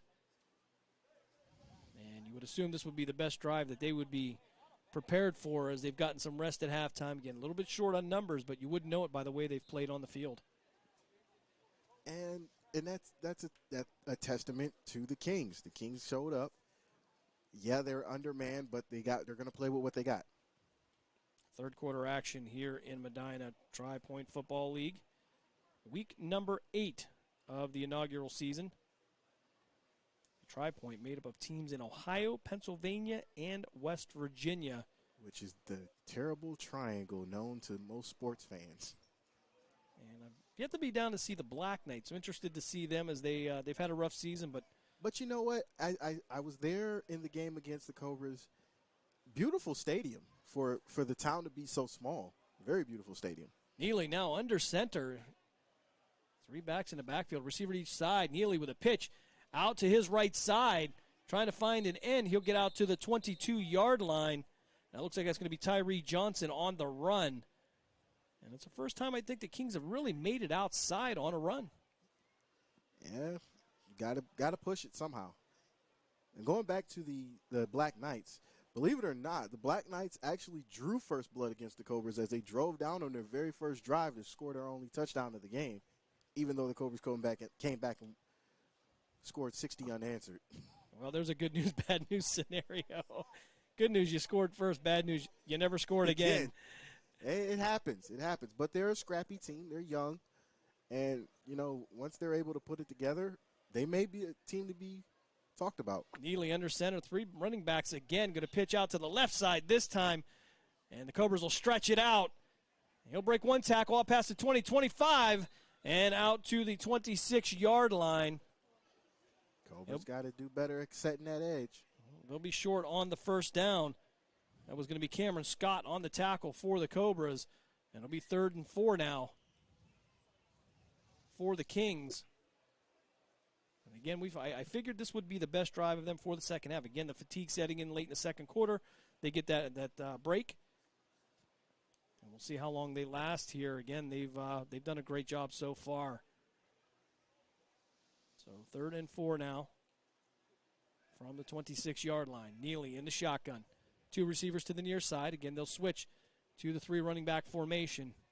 Almost like a T formation with a little bit of offset. 1 receiver to each side. So odd seeing these formations. Neely with the counter handoff up the middle, out past the 30, down to the 32-yard line, and that'll be a Kings first down. Well executed. It's so odd, but it worked. Very well executed by the Kings. And it got them the first down, so the drive stays alive. Looked like the old 44 scissors, at least a version of it. Showed the pitch action to the outside, brought it back into the inside, and it was just enough for a first down. They'll actually give them the 33-yard line where the Kings will have it first down here in third quarter action.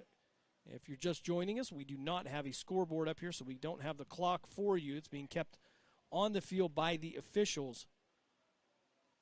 As we are just 15 minutes past 8 o'clock here in Medina. Sun going down, a little bit of an angle. So might catch some of the receivers for a moment. As again, Neely will go under center. Same formation, 3 running backs. 1 receiver to each side. Pitch out to the left. Running back's looking to throw. He's got a receiver open. Caught on the other side of the 50 near the 45-yard line. They'll give him the 46. That pass was thrown by Tyree Johnson. And again, the Kings are picking and choosing when to pull the rabbit out, and it's working. Reggie Jones on the reception. That'll give the Kings 1st and 10 from the Cobra 46-yard line. They're pulling out the trick plays. The plays that were not working for the Cobras are working for the Kings. And that's got to be frustrating if you're the Cobras. You see your plays, the exact same plays that you've been calling, and they're working against you. So we're going to have a stoppage in play here. Didn't catch who took the timeout here, so we'll keep it right here for the moment. Seem like they're going through these timeouts pretty quick.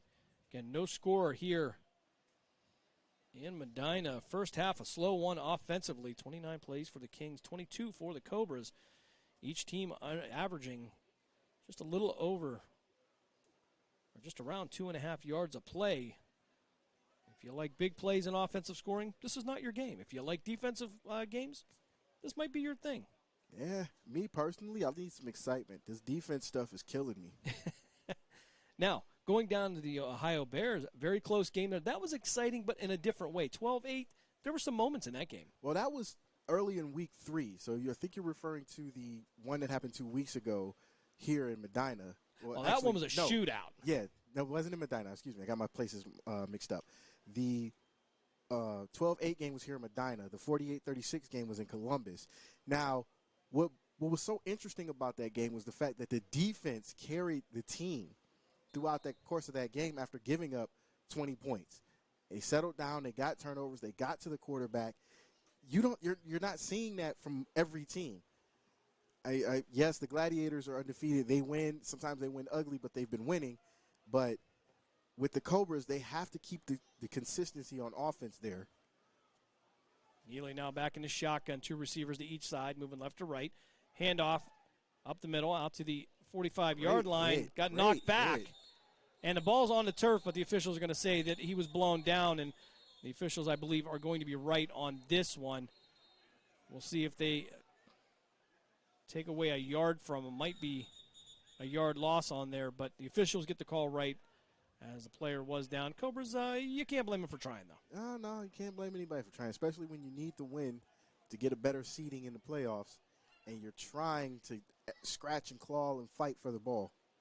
Last report, the Pittsburgh Saints have a 12-6 lead over the Greensburg Golden Hawks. Interestingly enough, their battle for first place in the Keystone Division. And that's a rivalry nobody pays attention to out in Pittsburgh. I don't know if that's a final or not. We'll have to see if Curtis Gardner is listening.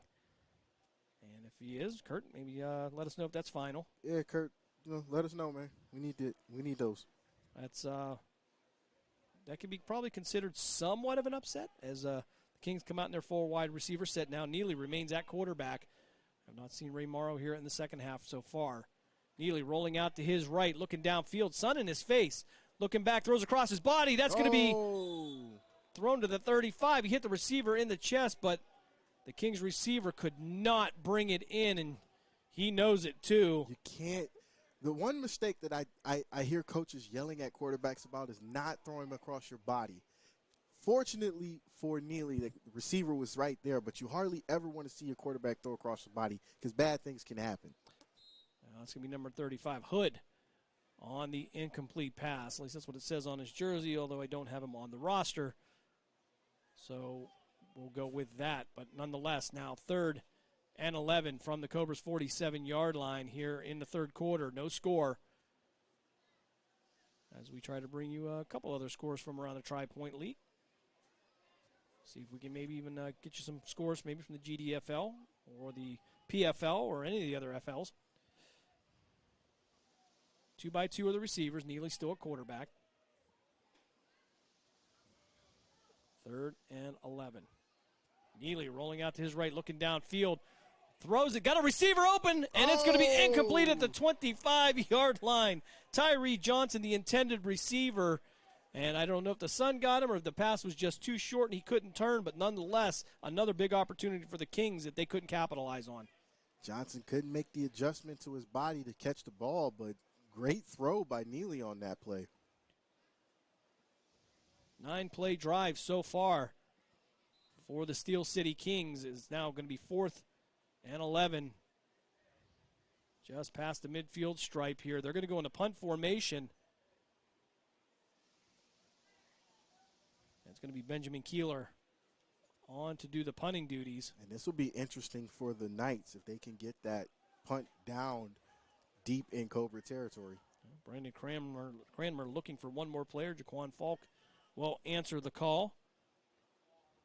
Michael Nelson will post up at his own 46-yard line as a protector. Snap is back. And the kick away, not a bad punt. That's going to land just short of the 20-yard line, and it'll roll towards the out of bounds, and that's where they will down it. We'll see where they're going to give him credit for. It looks like the Cobras will take over 1st and 10 at their own 18-yard line here in the third quarter. You know what? I just noticed the first 2 punts of the game we've seen have been very good.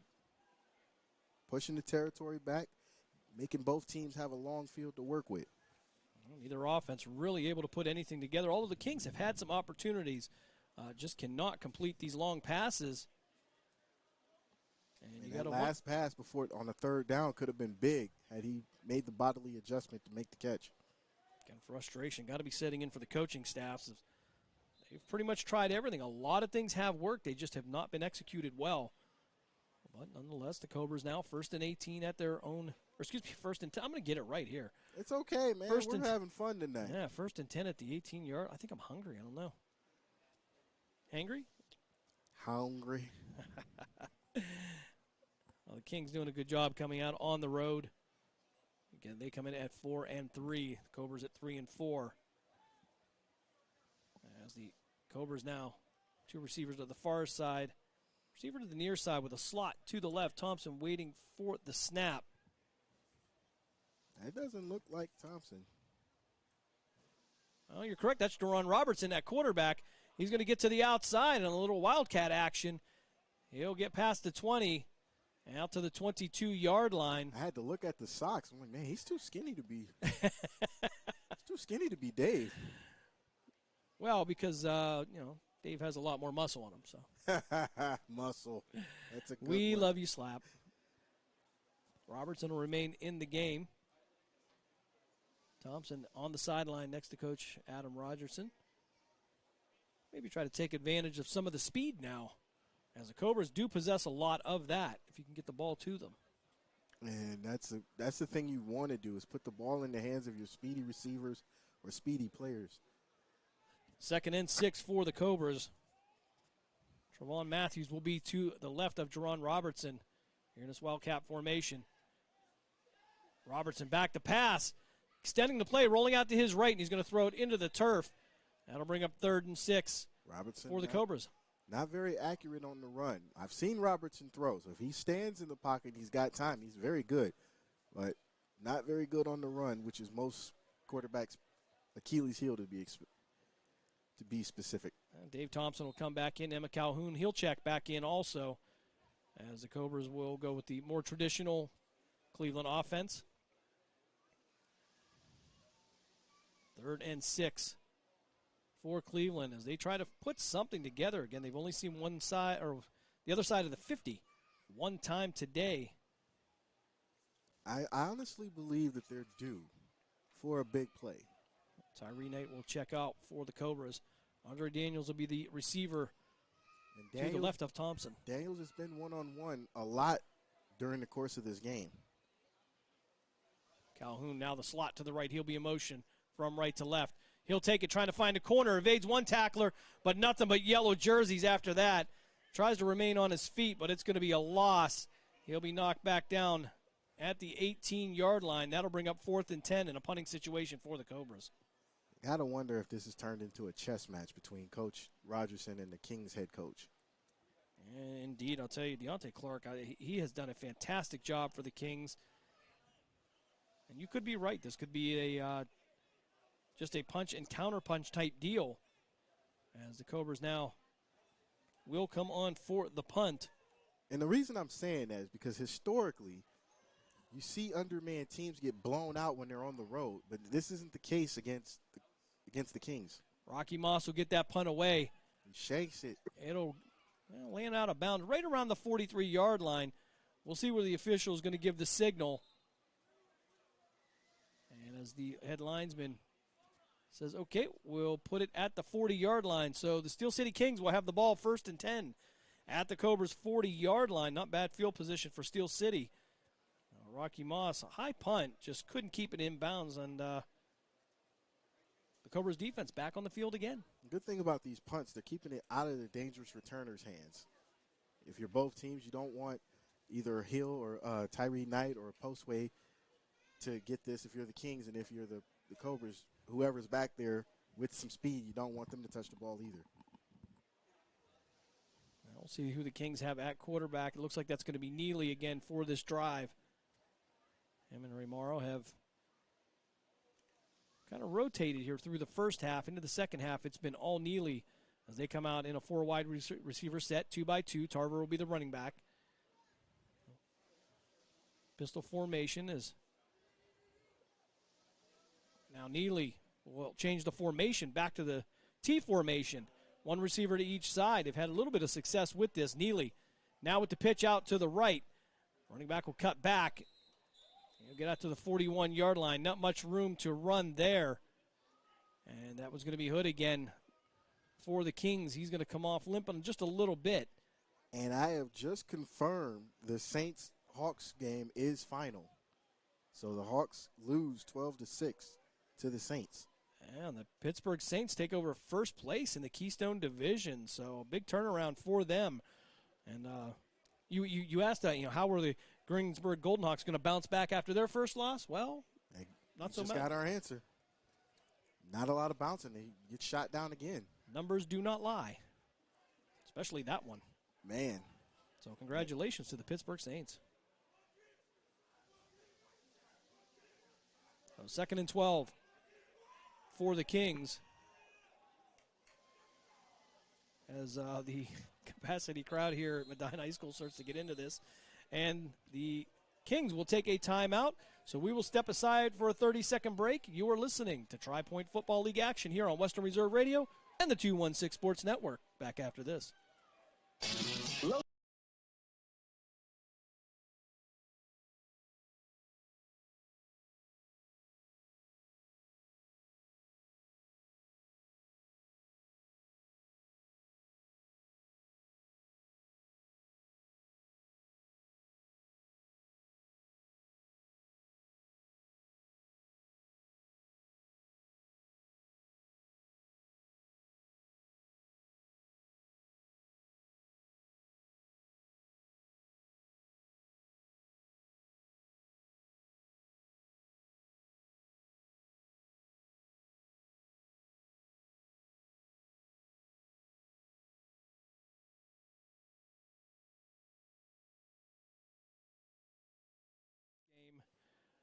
The Kingz now 2nd and 12 from the Cobra 43-yard line. Both teams trying to figure something out of here. Somebody's going to have to put some points up on the board. They have been scarce today, the Cobras, with only 3 yards here in the second half. And they've only been to the other side of the 50 one time here this evening. So offenses on both sides struggling. And this has got to change if you're the Cobras. You got to look yourself in the mirror and say, "What we got to fix this." Brandon Kramer now in the backfield in the T formation. Neely under center, one receiver to each side, moving left to right. Neely going to keep it himself, roll out to the left. Got a little bit of room to run. He'll get out to the 40, and he'll be brought down at the 39-yard line. Unceremoniously dumped on the ground. Rico Stamps. Well, hello, Rico. He's been quiet a little bit today, but there he is. And Rico is one of those guys who he's been around almost as long as Ray Morrow, and he still loves the game and still plays at a high level. You know, it's one thing to stand in the backfield and take a 3-step drop and throw the ball, but if you're playing sideline to sideline, as long as he has, that's impressive. It's got to be impressive. And the thing about it is, you hardly ever see Rico get hurt. Like, he does the hurt. Good conditioning. Very good conditioning, takes care of his body. And like I said, when he hits you, it hurts. Well, maybe we can get back out on the field. I don't know. We'll see. I'm not interested in getting back out. For a wide receiver set. Speaking of Ray Morrow, now in at quarterback. 3-step drop, back to pass, fires out to his left. He's got a receiver open at the 15. That's going to be caught. He'll be knocked out of bounds. They'll give him the 13-yard line. Beautiful throw, beautiful catch. 1st and 10 for the Kingz inside the 15. And it's like Beetlejuice. You say his name a couple times, he shows up. And this is the thing we said about Morrow. You got to watch that arm. That arm and the accuracy hasn't left. And if he stands back there and has enough time, he's going to make it work. May not be as mobile as he used to be, but the arm is still there. Well, even a little decent play from the offensive line could change that team around quick, as Tarver now will be to the left of Morrow. Man in motion from left to right for the Kingz. Morrow with the hand off to Tarver. Tarver upfield. Down past the 10, near the 5. He'll be down at the 6-yard line. Cobras cannot keep missing tackles, especially in the red zone. Well, the Kingz will be able to still get a first down inside the 3. 2nd and 2 now for Steel City. In the red zone. Morrow remains at quarterback. Tarver to his left. 2 receivers to the far side now. 2 receivers to the near side. Man in motion, left to right. He'll go back. Again, hand off to Tarver, trying to find room inside the 5. Close to the end zone. He'll be down at the 2-yard line. That'll be 1st and goal for the Kingz, and they're going to have 4 shots at the end zone. And this is what you did not want to have, but this is the problem that you have as a defense when you see swapping in quarterbacks.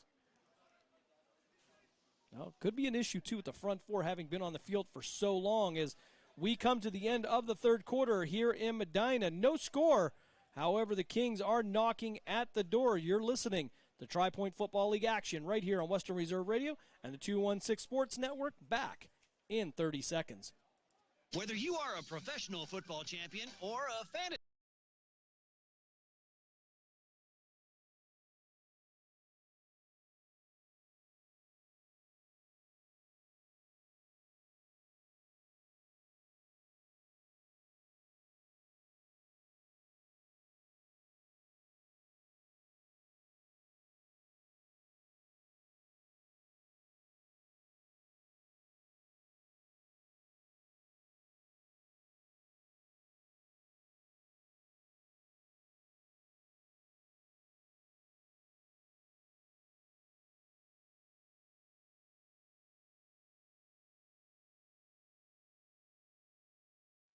as the Kings continue to drive. His first and goal from the Cleveland 2-yard line.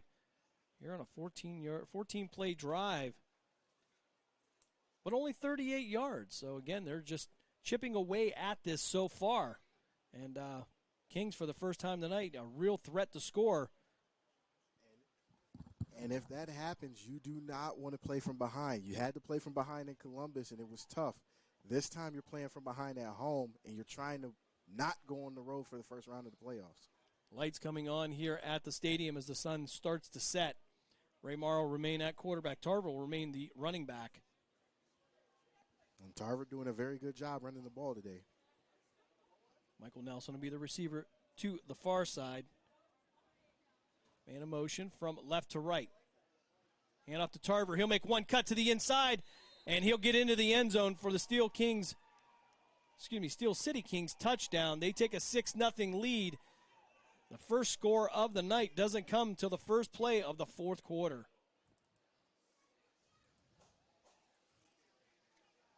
So now the question, and it looks like they're going to go for two as Morrow's going to stay in. And we knew that would eventually happen, as if the defense has been on the field majority of the game. You got to wonder now it's up to the offense. The defense held on as long as they could. The offense has to get some points on the board. So the first score of the night for either team is a 2-yard run by the Steel City Kings. Tarver takes it in. Finally, Dave will have some scoring recap to put on for us, as Morrow now will remain a quarterback. 2x2 are the receivers. Tarver to the left of Morrow. Morrow send his slot player in motion from right to left. Low snap. Morrow going to fire over the middle. It's going to be intercepted out to the 5, 10, and he'll be brought down at the 11-yard line, so the conversion will be no good. Looks like that pick was going to be Cameron Scott, and the Cobras now with work to do as they're going to get the ball back. And hopefully the Cobras can get a good return here so they don't have to start deep in their own territory. And starting to cool down a little bit here as the defense will get together. You can see a little bit of fatigue setting in on that Cobras defense. That's a very long drive, 15 plays. For only 40 yards. For only 40 yards. That's fighting for every inch you can get. And winning. And the Kings have done very well of winning the field position battle, which is something the Cobras need to get to work on in order to make this game winnable. A very tough situation for that front four for the Cobras, who were doing so well. But, again, you're on the field for a 14, 15-play drive. That's going to take a lot out of you. A whole lot out of you. And not to mention, you're doing most of the physical work as you're wrestling another person right in front of your face trying to make the play. Brandon Kramer will come on to kick for the Kings.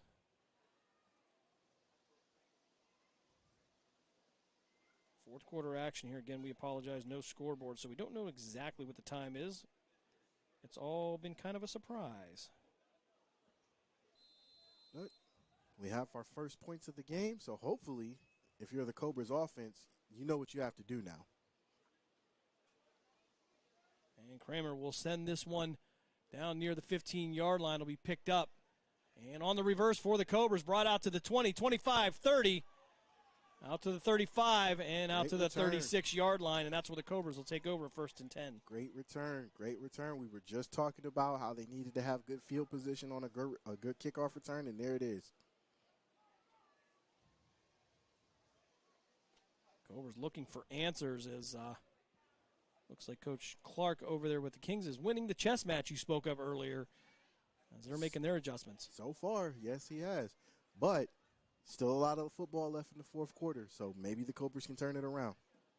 Yeah, I wish we knew that for sure, how much time was left. So. I'm reaching out to my sources to try to get a time check, but nevertheless, it's still early in the fourth quarter.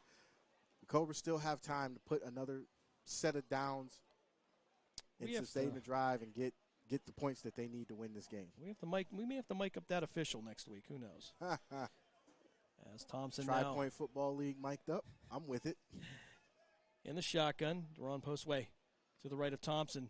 Thompson back to pass. He's got Andre Daniels, and it's going to be caught. And it's good. Daniels headed towards the end zone. The officials are following him. They're going to say it's a touchdown.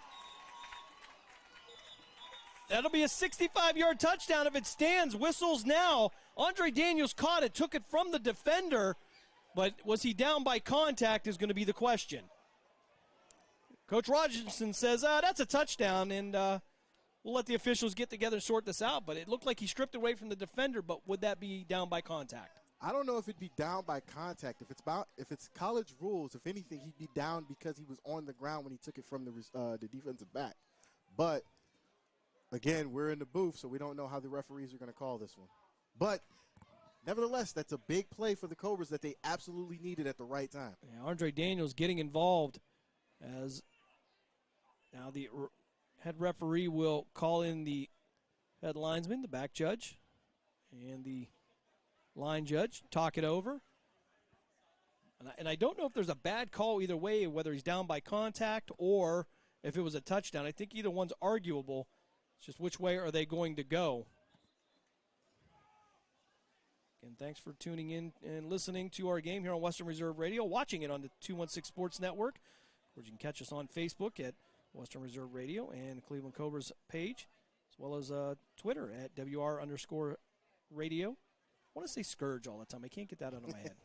Old habits die yes, hard. Old habits die hard. Taking several years to die. It's nothing wrong with that, man. I look, we all played it. We love the game of football. That's why we're doing what we're doing. It's just, it's part of us. Okay, and it looks like it's going to be the Cobras with the ball 1st and 10 at the Kingz 30-yard line, so it will not be a touchdown. Coach Adam Rogerson obviously not real happy. Well, the rules are the rules. It was a great play by Daniels to snatch it away from the defensive back. So 6-0 now remains the score. Here's the thing. If that was NFL rules, that's a touchdown. Yeah, and again, we got to get away from that NFL because we're so used to that. But nonetheless, it is now 1st and 10 for the Cobras at the Kingz 30-yard line. Now, can the Cobras ride the momentum into the end zone with that play? Thompson now in the shotgun. 2 receivers to each side. Lamar Hill to his right. Thompson back to pass. Steps up in the pocket. He's looking to run. Runs into his own lineman. Gets out to the 30 and down to the 29-yard line. Picked up a yard on the play. It's going to be 2nd 9 for the Cobras. Live to fight another down on this one. Yeah, one thing he's got to be cognizant of is protecting that ball here in the 4th quarter. You have to protect the ball, especially in the 4th quarter.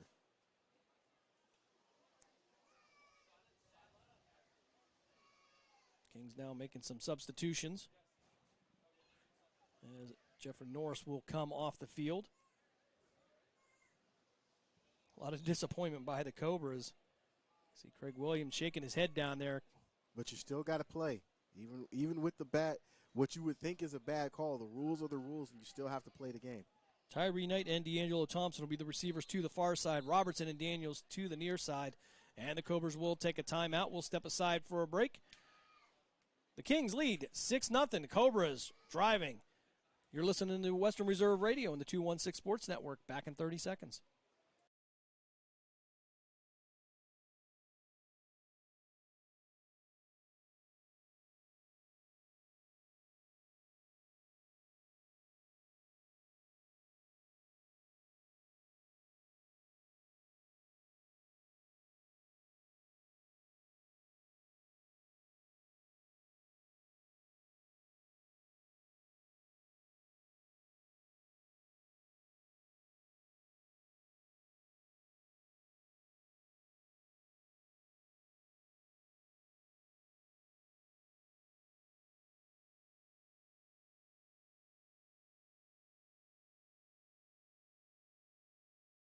For the Cobras at the 29-yard line. Well, they're going to say at the 30. They're going to say no gain on that last play. 4 wide receiver set. Daniels and Robertson, the receivers to the near side. Robertson in motion. Pitch to Robertson. Pass out to the left side. That's going to be almost intercepted by the Kings. It'll fall harmlessly to the turf. And, again, pulling out the trick plays. You got to get away from this play.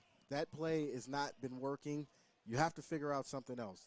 short passes, the screen game is what brought you to the dance. Stick to what brought you to the dance. Kind of gotten away what has worked for him as they're trying to catch the Kings off guard, and it really hasn't worked here so far as Robertson and Daniels, again, the receivers to the near side. Emmett Calhoun will be the slot to the left, along with Tamir Stevens.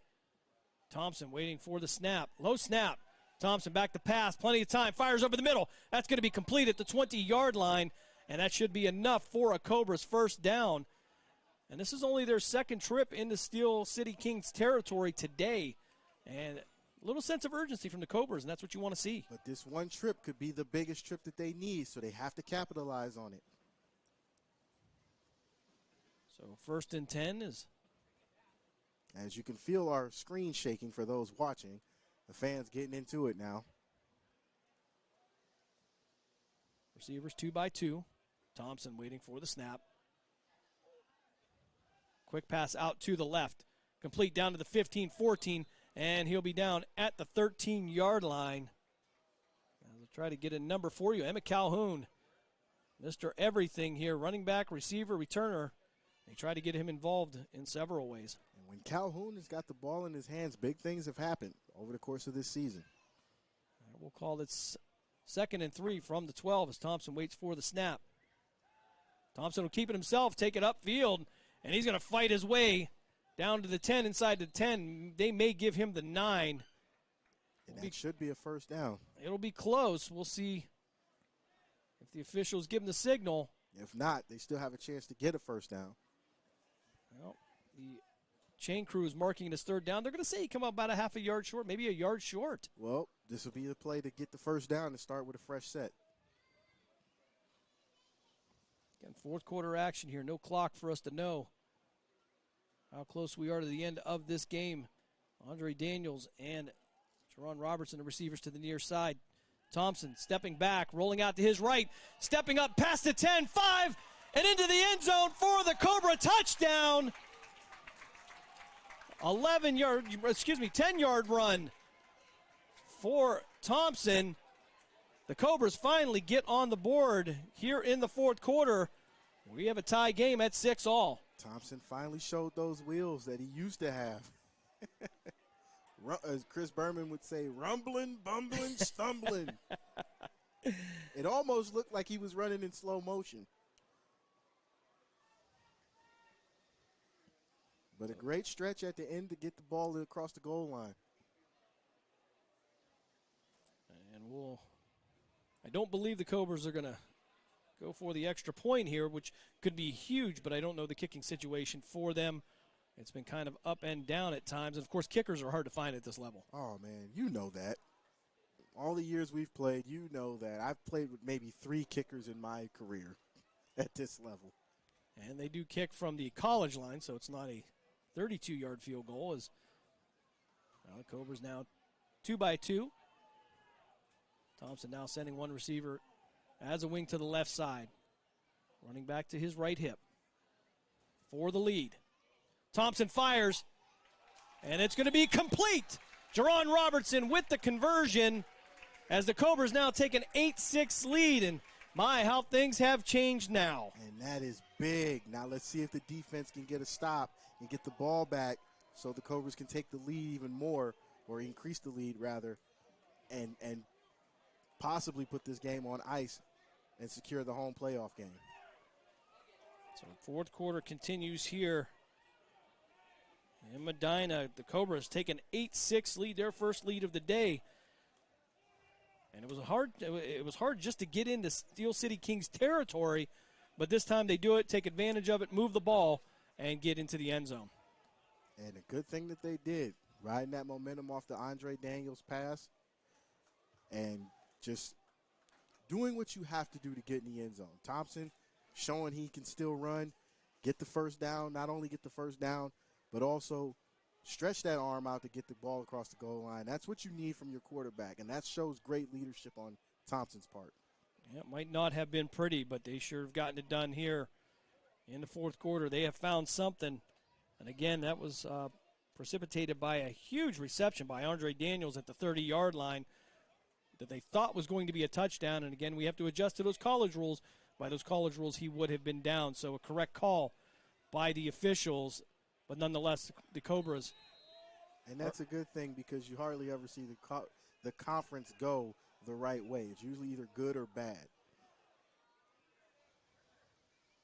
So actually, it looks like Thompson's going to kick off for the Cobras. This will be a big drive for the Steel City Kings here on the road. And that King is a good kick, and it looks like it's going to go towards the end zone. And it'll be picked up by the Kings. He's going to bring it out down to the 5. That was a bad idea. And it'll be brought down at the 6-yard line. Bad idea. Absolutely agreed. Bad decision by the returner. By rule, the momentum would have took him into the end zone, which he could have downed it for a touchback. But because he decided to take it out, now the Kings are starting in very bad field position. That was a bad idea on the returner's part. 23, that'll be Blake McKay on the questionable decision. Well, Blake, you got to do better, man. You got to do better. 8-6 is your score. The Cobras lead. Dave Thompson gets into the end zone on a 10-yard touchdown run. Jerron Robertson gets the 2-point conversion on the pass from Thompson. I want to thank Jerron playing along with us this week. Did a little station ID for us. I thought that was him. Yeah, we tried to have a little bit of fun. Try to get everybody involved. So now 1st and 10 from the Kings 7-yard line. That's wow. As Neely will be the quarterback, Tarver to his left. You almost have to throw it in this situation to give yourself some space. Tarver standing at his own goal line. Firing out to his left. And that ball almost picked off. Terry Hosey shows up. Hosey with the inside angle on that ball. That pass, was intended for Hood, number 30. Well, no, we don't have a 33 on our roster, so we do apologize. Sorry, young man. Wish we could say your name. But we know that happens. Used to have a couple guys that would either forget their jerseys or their girlfriend would wash it and make it pink. So from time to time, players show up in different jerseys with different names. And that's why every player is responsible for their own uniform. We don't go for the dog ate our homework thing. So Tarver now to the left, of Neely, whose heels are on the goal line. Neely back to pass.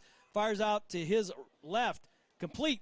I'll pass to 10, 15, and out to the 20-yard line. That'll be a Kings first down. That's going to be Tarver on the pass out of the backfield. Great play by Neely. Great play by the running back to get that ball out. Now you have some room to work with. Hopefully you can turn that into something positive. But if not, you're still out of the shadow of your own end zone. So it looks like we're going to have a timeout here on the field. We'll keep it right here. I don't know if there was a team timeout. They were yelling for water.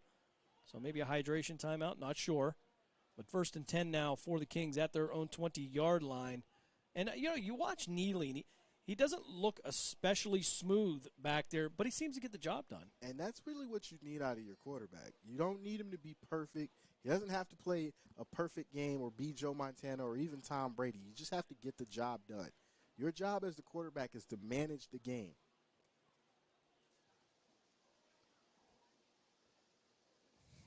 Dave Ferris talking about the Swenson's timeout. If you're familiar with Swenson's up here in the Canton, Akron, Medina area, they now built one down in the Youngstown area. So not a bad place to eat. No, Dave may have to take a timeout and head out to 224 and Tiffany. And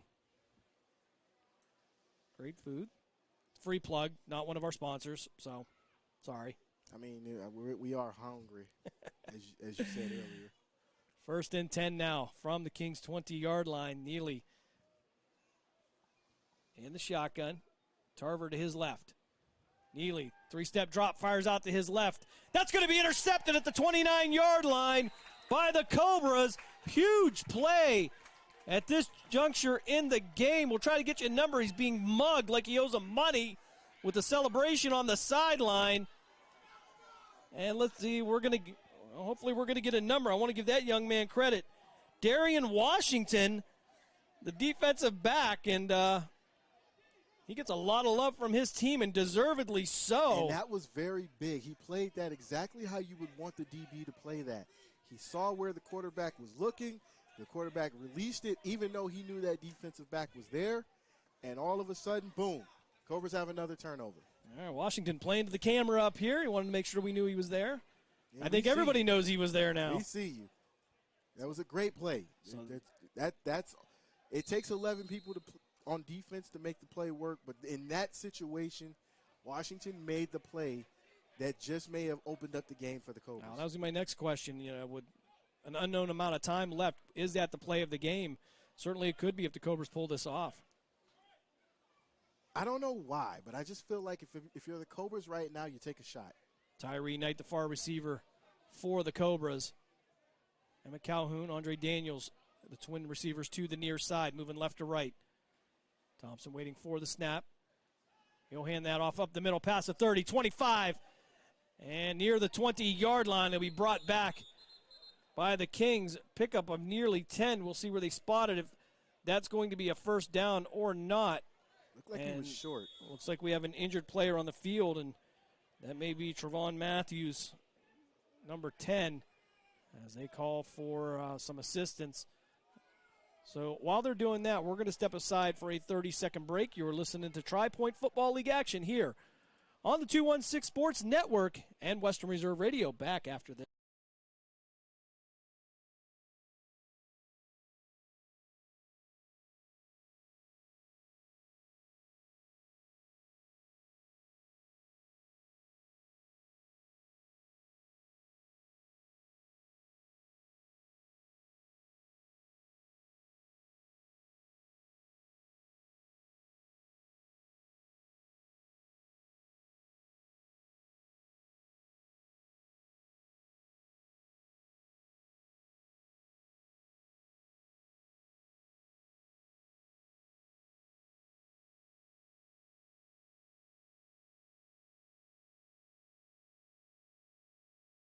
Here in Medina, as I apologize, we have two number 10s. I don't think that's Terry Hosey, but I think that's Trevon Matthews, who hopefully. Hosey plays strictly defense, so that looks like Trevon Matthews. All right, so he's coming off limping a little. He's going to get a little love from the Steel City Kings. Great sign of display of sportsmanship. Let's try that again. So. And shout out to Logan Paul. SummerSlam is on tonight while we're on a Saturday too. Early. It's in July. Saturday. Yeah, it's usually an August thing, but Logan Paul just got the win over the Miz. So shout out to both of those Ohio guys, Cleveland guys. Cleveland guy. Yeah, I was gonna say even better. Shout out to the Cleveland guys putting on a hell of a match. So 2nd and 2 now for the Cobras. As Thompson.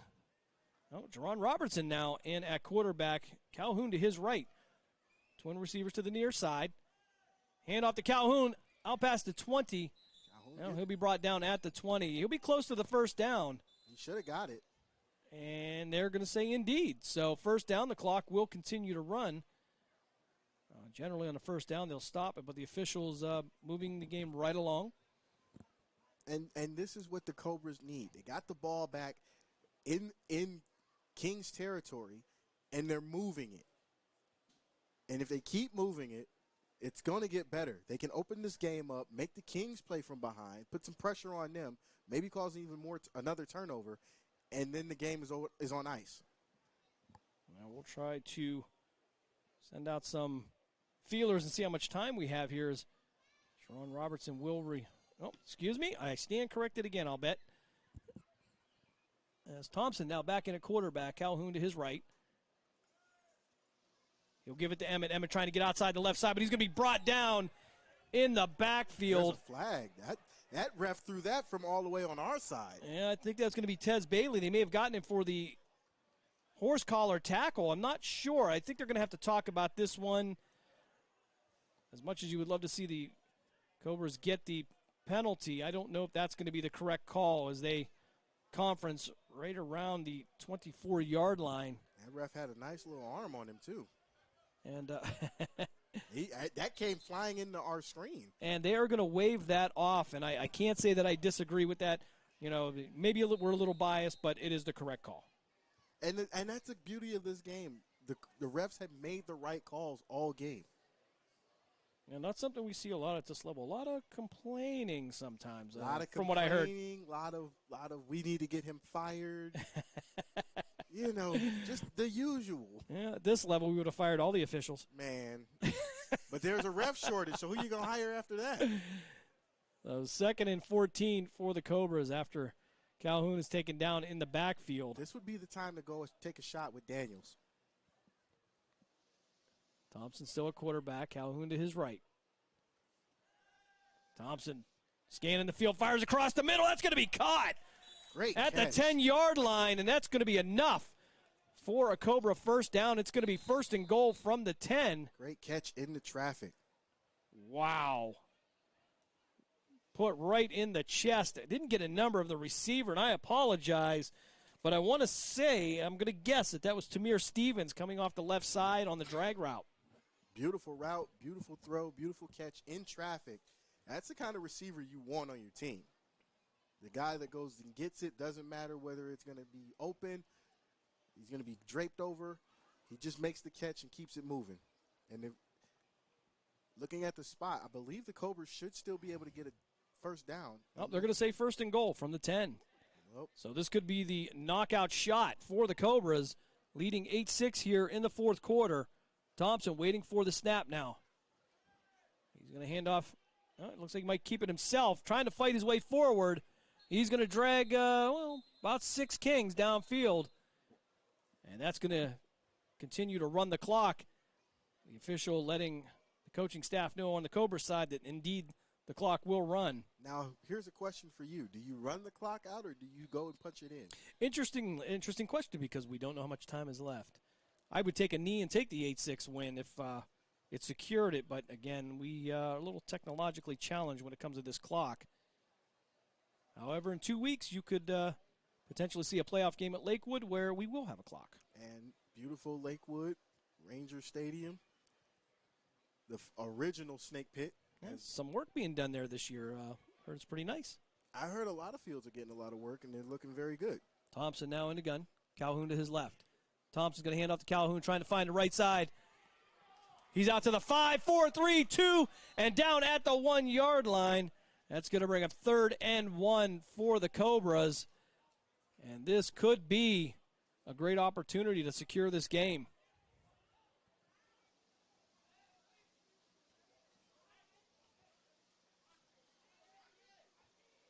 Cobras in no rush to get back to the line. They want to take up the clock as Rocky Moss started to head towards the field. Rocky Moss is usually part of the big package. 3rd and goal from the 1 now for the Cobras. They lead 8-6. Still 2 shots to put this in. Cobras take an 8-6 lead on a 10-yard touchdown run by Dave Thompson. And they get the 2-point conversion on a reception by Jerron Robertson.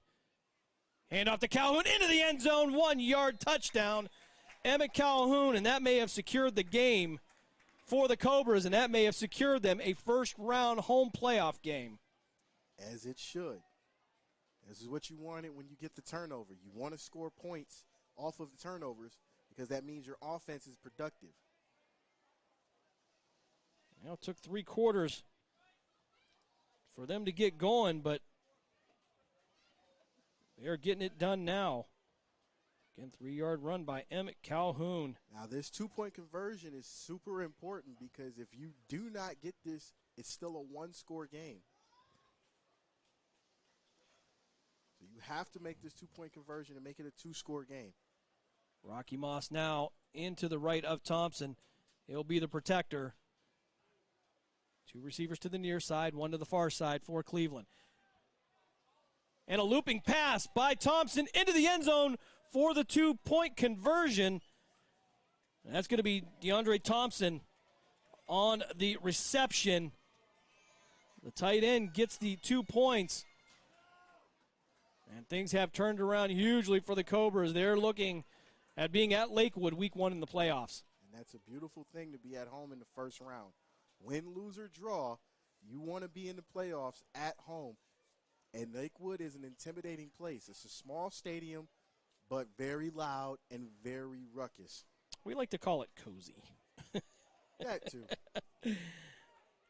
The up-close personal experience of the Cleveland Cobras. And here's what's interesting. I've only played the Cobras once at Big Lakewood Stadium, well, First Federal Lakewood Stadium. I've never played them at the Snake Pit, which is at Garfield Middle School in Lakewood. Which, interestingly, is as nice as any high school field is. And it has lights. I'm jealous. We never had that in middle school. You know what? We had 2 wooden goalposts. Yeah, we had to play at 4 o'clock right after school because, the varsity had to practice. Well, when I was in middle school, we had our own field, so we didn't have to worry about the varsity or anything. But just the fact that they have lights and it's just a very, very loud area. And you don't get that often in areas like Lakewood. Well, having a good time here now. A little bit relieved here at Medina as the Cobras have taken the lead. They add 8. 16-6 is your score for the Cobras. Dave Thompson looking for a body. And Stephen Anthony says, yeah, I'll do it. No problem. Thompson now to kick off. As the Cobras try to put this game away, and it's going to be a good kick. Down to the 10, picked up at the 5. Returned out to the 15, 20, 25, 30, 35, 40. And it'll be brought down at the 44-yard line, maybe the 43. That's what the Kings needed. But can they turn that into another momentum shift as the Cobras have all the momentum now? And when the Cobras play with momentum, it's scary. So expect a lot of pressure, especially if you're the Kings trying to pass the ball. Well, little discussion going on down on the field as Doron Postway and Mike Williams have a little discussion about dinner after the game. Brotherly love. Got to hang out after the game. Got to hang out after the game. Some of those interesting conversations. 16-6 is your score. The Cleveland Cobras lead the Steel City Kings here in this Tri-Point Football League finale. This actually probably will be the last game played in the inaugural season, in the regular season anyway, as we look forward to the playoffs. 2 receivers now to each side for the Steel City Kings. 1st and 10 at the 44-yard line. I throw short right now. Neely looking around. He's going to be brought down, and I apologize, that's not going to be Neely. That's going to be Brandon Cranmer at quarterback, so that's going to be the 4th quarterback we've seen today for the Kings. I still think that was a bad idea. The Cobras' defensive secondary backed off. Why not just throw it short? Well, and I guess you got a question, just from you and I being familiar with Ray Morrow, you need distance, and you don't have a lot of time. Do you go to the arm of Ray Morrow? Yes, you do. And that's why you go to the arm of Ray Morrow, because Ray can push the ball down the field. He can throw deep balls still, and he can throw a streamlined 90-mile-an-hour fastball 5 yards. And they've had opportunities. The Kings have dropped some passes had an opportunity for some big plays. And that's something they got to correct in practice. And like right now, I throw it short. Let them get the yards that they need. Get a few yards and go out of bounds. Kramer's now still the quarterback. Tarver to his left. Kramer, 3-step drop. Stepping up in the pocket. He's going to be brought down in the backfield. Number 7 is sitting right there. And that's Andy Code on the sack. Tyree Johnson. Tyree Johnson sat right there for that reason. Just throw his ball, get the yards you need, and get out of bounds. I think the Cobras are starting to feel it now. Playing a lot more loose. Looks like they're having fun, but when you're up by 10 with just a few seconds left, again, we don't know how much time there is. We are lacking a clock on the scoreboard. And that looks like that's going to be the end of the game. Speaking of scoreboards, as the Cleveland Cobras pick up the 16-6 win. Coming from behind. Over the Steel City Kings. All the scoring done in the 4th quarter. For both teams. So interestingly enough, it wasn't pretty, but it's a win nonetheless in the record book. Hey, nobody said it had to be cute. Nobody said it had to be pretty. You just had to do it. We're going to step aside for a 3-minute break. When we come back, we'll give you some numbers from the game. And I don't know, not a whole lot of numbers, but enough for the Cobras to get the win. You are listening to Tri-Point Football League action here on Western Reserve Radio and the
Back here in Medina as we wrap it up here after this defensive battle in Medina. The Cleveland Cobras get the 16-6 win over the Steel City Kings.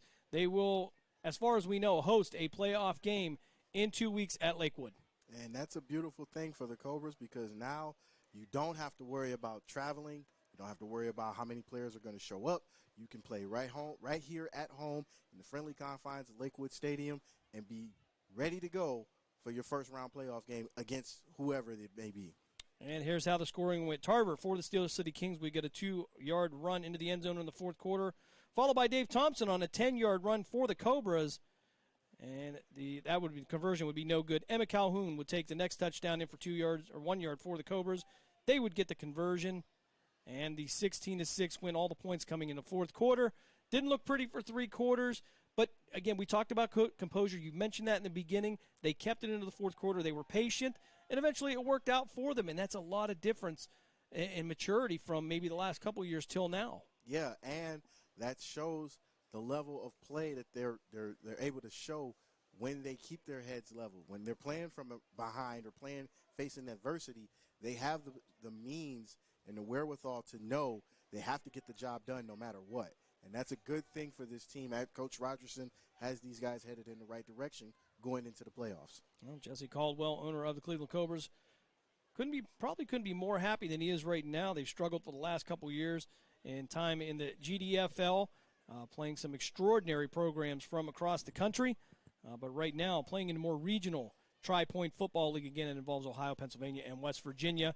They'll be hosting the first round of the inaugural playoffs of the Tri-Point Football League. We look forward to that. Keep checking back on social media, the 216 Sports Network, as well as Western Reserve Radio. We'll let you know what's going on as we'll find out who the opponent will be in 2 weeks. Take a look at some of the numbers here in the second half.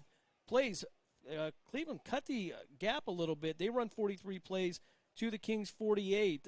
And again, a couple more sustained drives there in the fourth quarter. And that's what you need, especially going into the playoffs, where you don't know who your opponent is going to be. It's probably going to be a familiar opponent, but to keep their offense off the field is a big deal. Total yards, 160 for the Steel City Kings and 151 for the Cleveland Cobras. Of course, these are all unofficial. One of the big statistics here, and you talked about turnovers in your keys to the game. The Steel City Kings, they turned the ball over twice. And, we talked about it. Was it the play of the game? Darian Washington gets that pick down in King's territory. That seals the game, or at least gives them the ball back to get into the end zone again to seal the game. And that could have been the play of the game. And that is the official 216 Sports Network play of the game, because if he doesn't make that interception, we may be singing a different tune during this post-game wrap-up. And certainly last but not least, average yards of play. Again, it jumped up from 2.36 for Cleveland to 3.51 in the second half. And the Steel City Kings, no slouches there. They go from 2.62 to 3.33 in the second half. So an impressive outing by the Steel City Kings. Take nothing away from their effort tonight. And I'll tell you, you mentioned a chess match between the coaches. Deontay Clark and Adam Rogerson went back and forth. They slugged it out. And it came down to a turnover, really, that sealed the deal for Cleveland. Yeah, and what you want to think about this game is who's going to have the momentum going into the playoffs? Is it going to be anybody we know outside of the Gladiators? You just saw it for those listening and for those watching. You just saw it. It just might be the Cobras. We the third matchup of the year. The Gladiators have had their numbers so far this year, but nonetheless, again, keep up with us on social media. We'll let you know what's going on. A lot of excitement here in the Tri-Point Football League as we get into playoff season. I want to thank Ramel Thorpe, 216 Sports Network, for joining us, or inviting us. And this is so much fun. I think it's illegal in about 17 states. That's okay. It's not illegal in Ohio. That's so right. We'll run with that. Of course, we always want to thank the guy back there in the studio, our man, FFID, Dave Ferris. And we'd like to take a smooth moment out to thank you guys at Western Reserve Digital Radio for allowing us to do this joint broadcast. It means so much to us. Do you believe they let us do this? It's so much fun. It should be a crime. Numbers tonight done by Will Craven. Again, he Shout out had to Will. talk him in a little bit of work tonight, but did a great job. So, again, can't thank you enough for joining us here on whatever platform you were listening to us to. The Cobras get the win 16-6 over the Steel City Kings, and you heard it all right here on Western Reserve Radio and the 216 Sports Network. We will see you